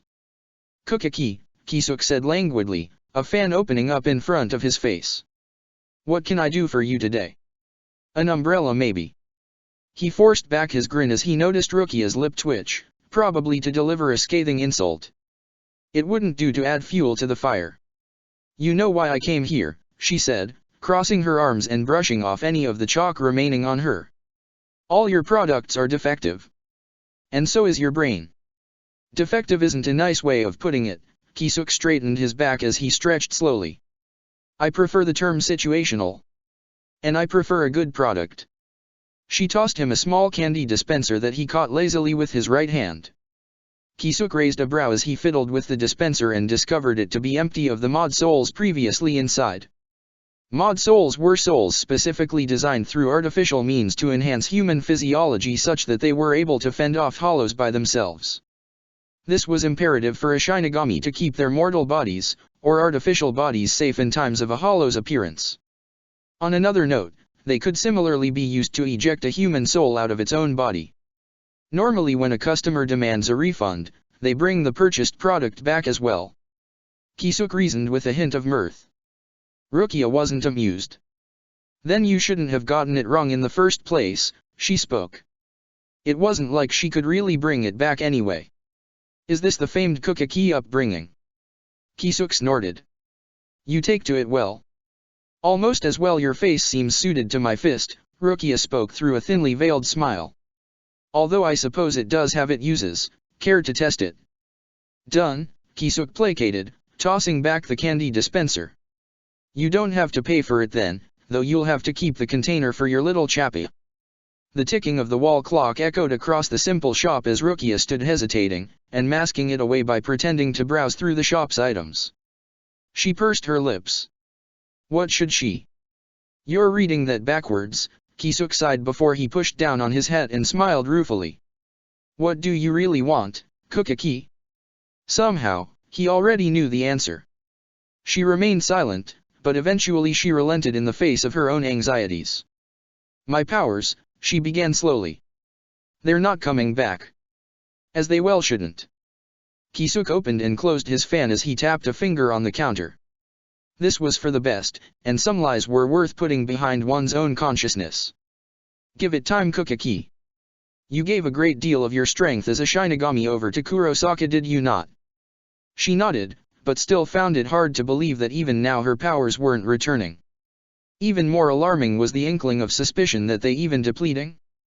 Something was definitely wrong, but the decrease in her power was still within her expectations, so she couldn't truly voice it out yet.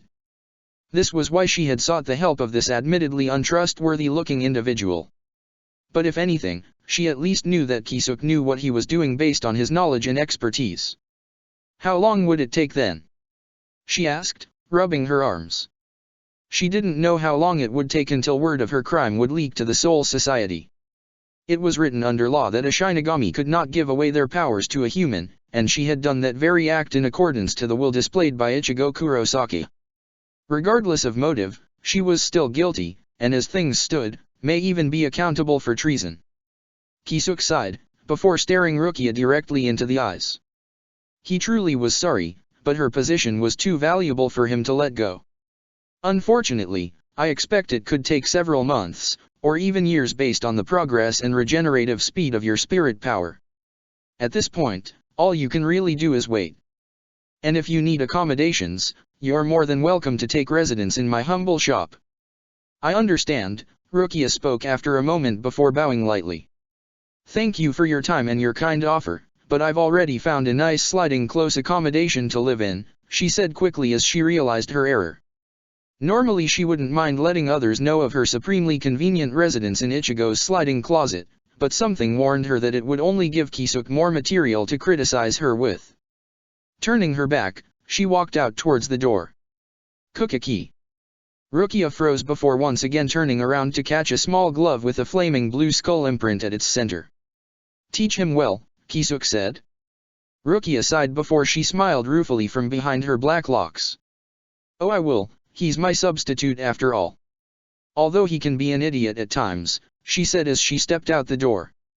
The shop became silent once again, causing Kisuk to relax while sipping away at his tea.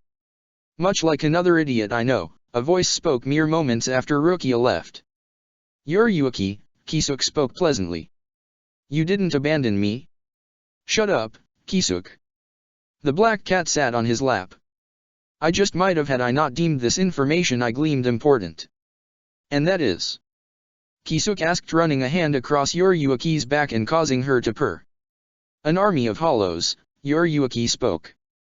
"With everyone centralized on a single figurehead." "A ruler?" Kisuk assumed. Yuki nodded.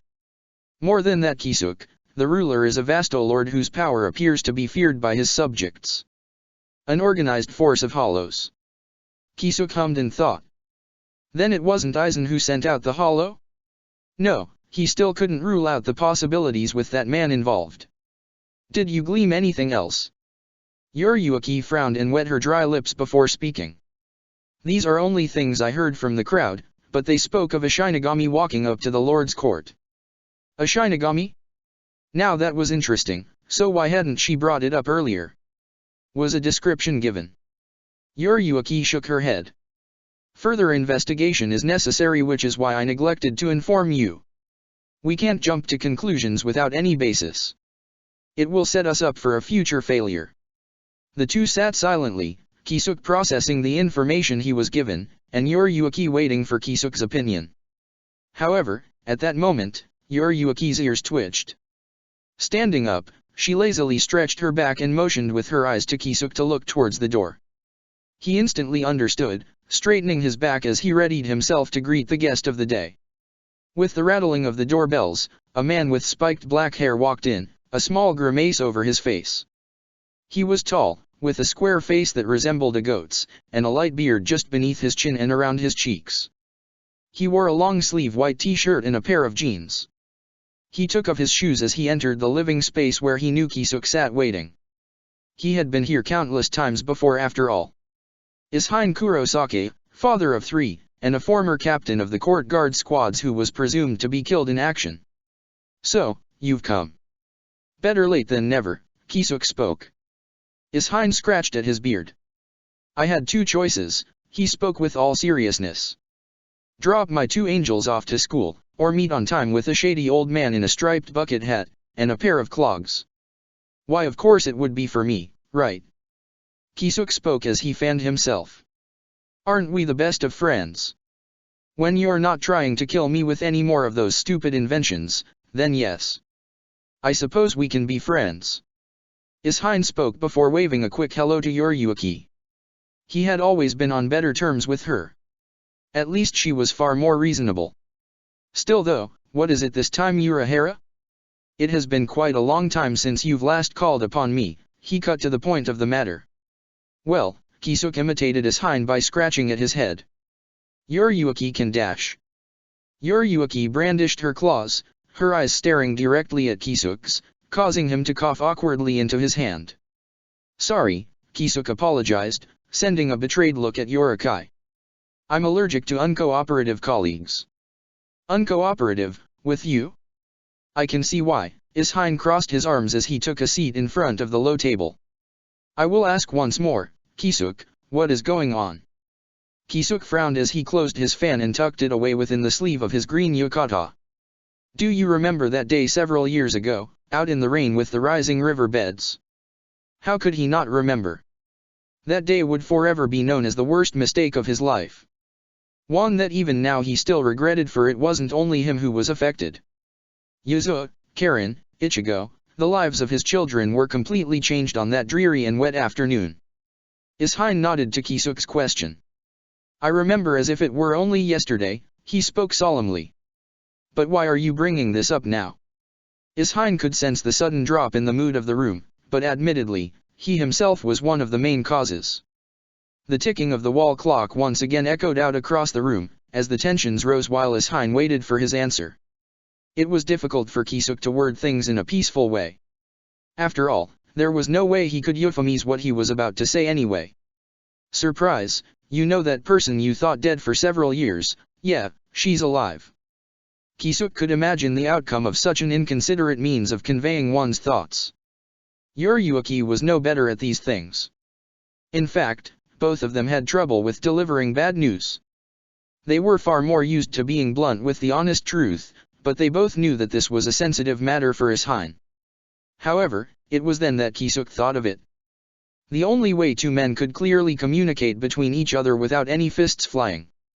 He had seen this approach just recently in a drama from a hit TV series airing in the 6 o'clock showtime block. Kisuk got up and began to rummage through his pantry before returning with a bottle of sake in one hand, and 2 drinking cups shaped like small platters in the other. He laid them out across the low table as Yuryuki made herself comfortable at the corner of the room. Eyes trailing his movements, Ishain watched as he poured out 2 cupfuls of sake. "I don't drink, Urahara." "Not anymore at least," Ishain spoke as he pushed away the cup of sake Kisuk pushed towards him.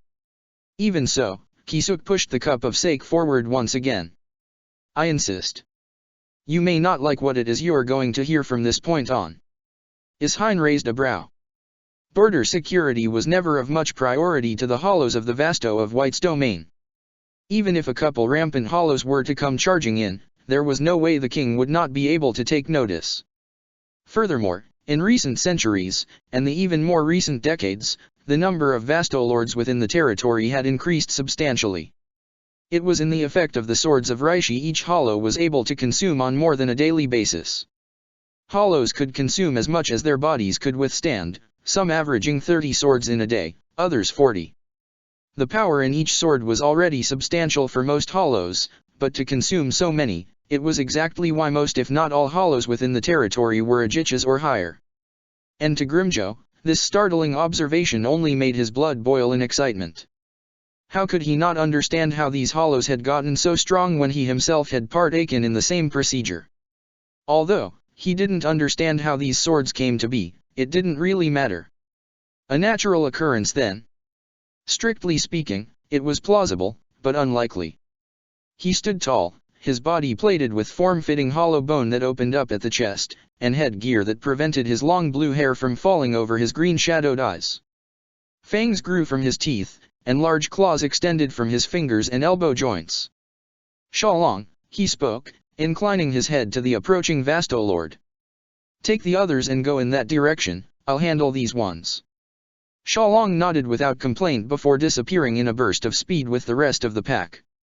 He too, like Grimjo, wished to test his power, but he knew better than to interfere when Grimjo gave his orders. "Where the hell do you think you're going?" Apasai growled, making to quickly give chase, but Sung Sun grabbed her shoulder. "Apasai," she hissed out in warning.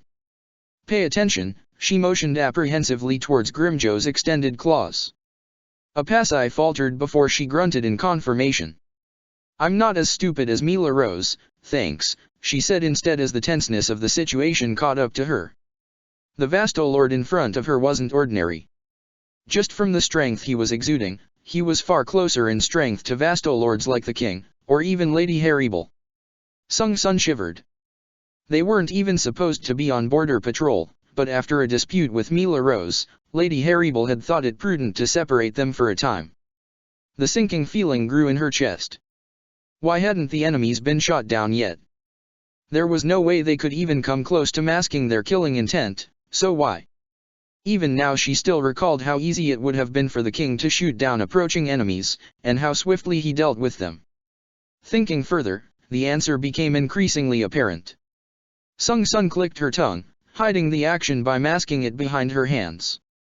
The approaching enemy were Vastolords, hollows at the peak of their evolution.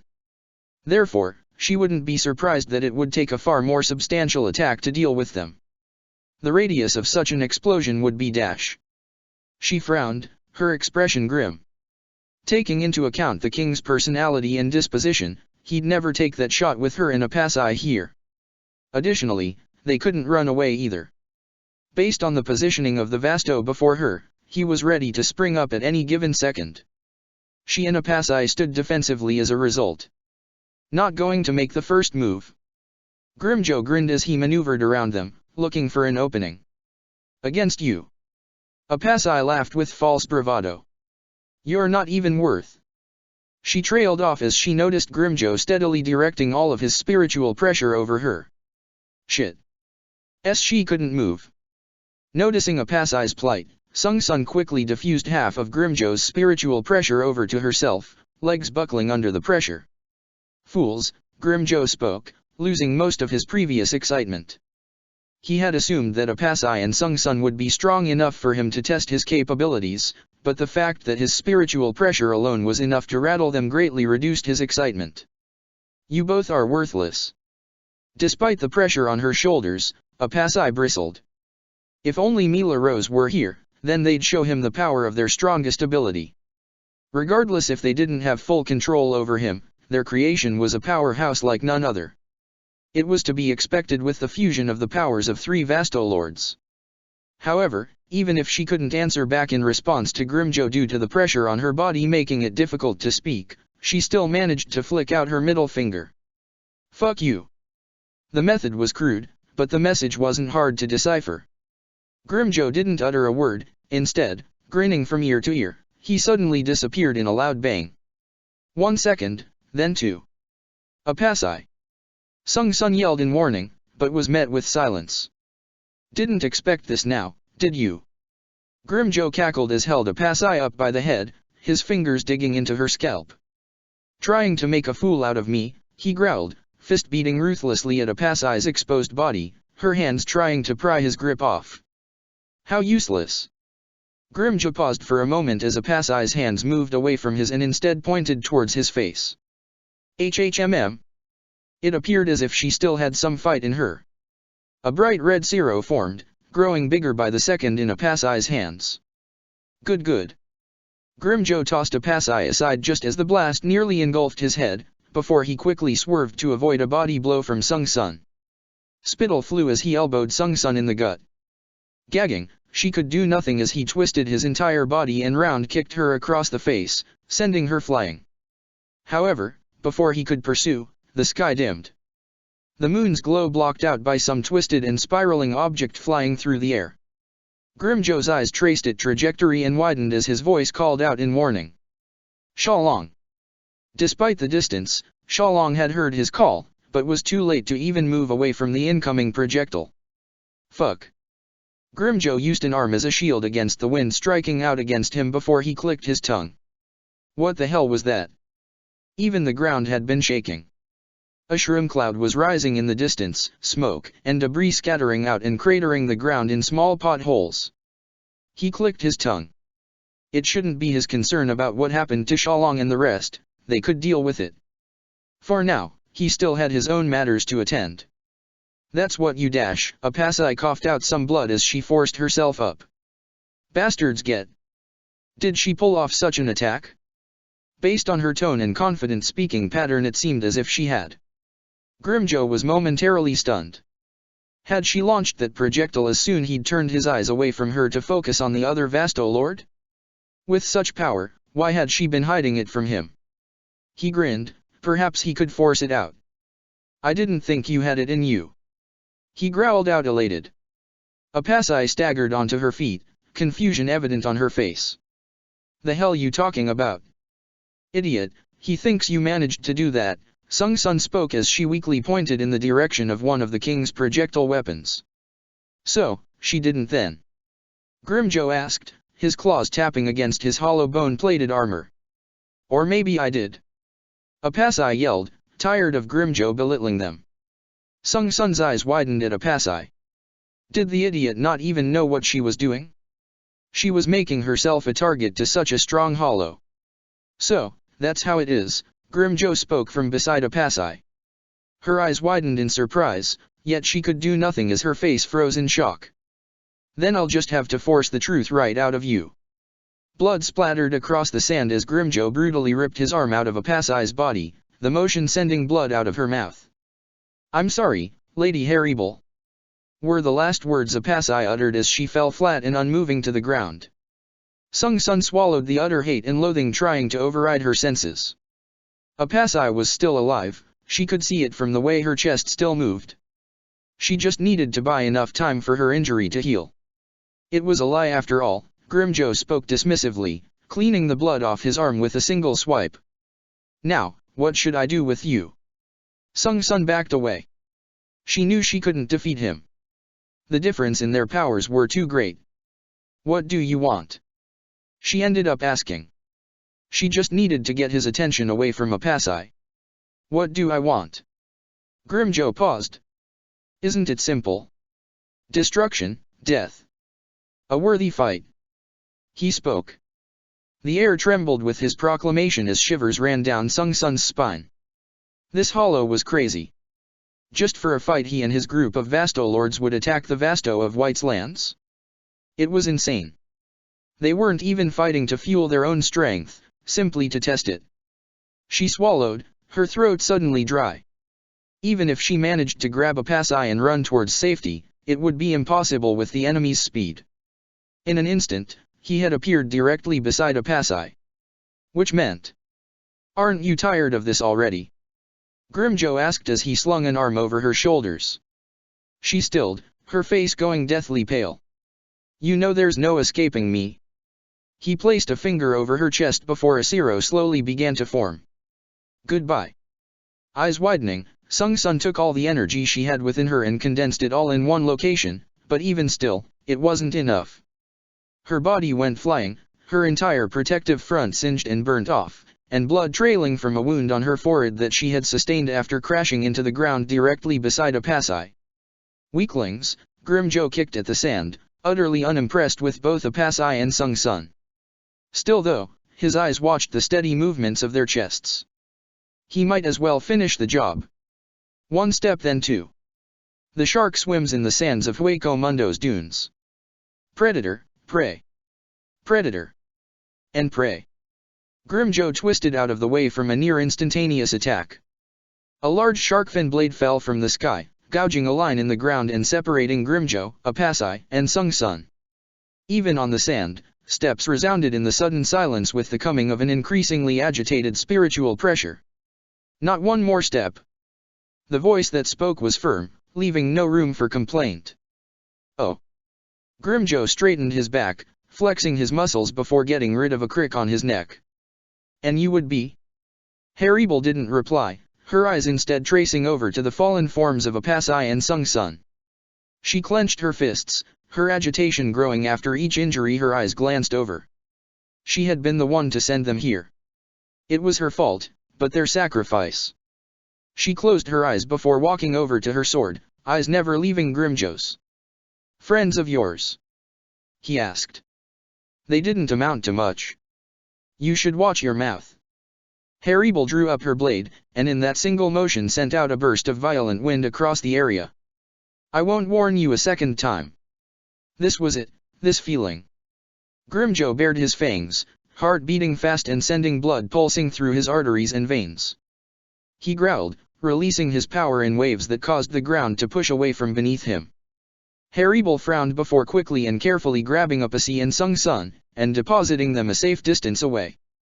Noticing her leave, Grimjo eyed her carefully, before stopping himself from charging as she quickly returned.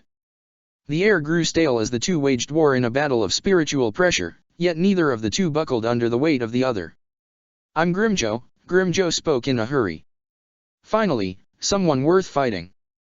Haribel made to speak, but paused as her gaze suddenly flickered. You have made a grave mistake, she spoke coldly without a hint of remorse. Before anything else, let me ask you one question. Grimjo raised a brow. Do you even know whose territory you're in? Like I even care, Grimjo spoke impatiently. Since leaving the cave filled with swords, he and his group had simply wandered in the direction of the largest source of spiritual energy. It just so happened to be here, in a land full of the same swords that originated from within the cave no less. All that matters, is that I find someone to test my strength against, Grimjo reasoned. Those two didn't prove strong enough despite being at the peak of our hollow evolution. You are clearly different. Haribel's eyes narrowed, a steady growing rage flickering from beneath them. Grimjo was different from Baragon and Shiro alike. He did not fight for authority, nor did he fight for the sake of his beliefs. On closer dissection of his words, she quickly realized that he didn't fight to grow stronger at the moment either. He had no purpose in attacking. All he was a simple berserker looking for a challenge and heralding destruction. Her voice was frosted over, echoing out from beneath her mask and distorting with the release of her golden-colored spiritual pressure. Still, her eyes once again glanced out to the horizon before she shook her head. She would not step down in this fight, but she would at least grant an understanding of the sheer scope of error in Grimjo's methods. She reeled in her spiritual pressure and condensed it within her body, the act catching Grimjo by surprise. She could understand though. By drawing back her spiritual pressure, she made it seem as if she was backing down, but that was simply not the case. Not without retribution. What's wrong? Grimjo laughed as he crouched on all fours, fangs bared, and ready to pounce with his spiritual pressure flickering erratically. Haribel scoffed in response before sheathing her blade, and crossing her arms. Grimjo couldn't help it, he frowned. Why the hell had she withdrawn her sword? It was then that he felt it. The stillness in the air and the sudden silence it brought. When the looming moon overhead seemed to stop directly above him, and lock his joints in place. Yes, it was this exact feeling. A crushing spiritual pressure, and an overbearing presence. You need only look behind you, Haribel responded. Check the description for the links to the author.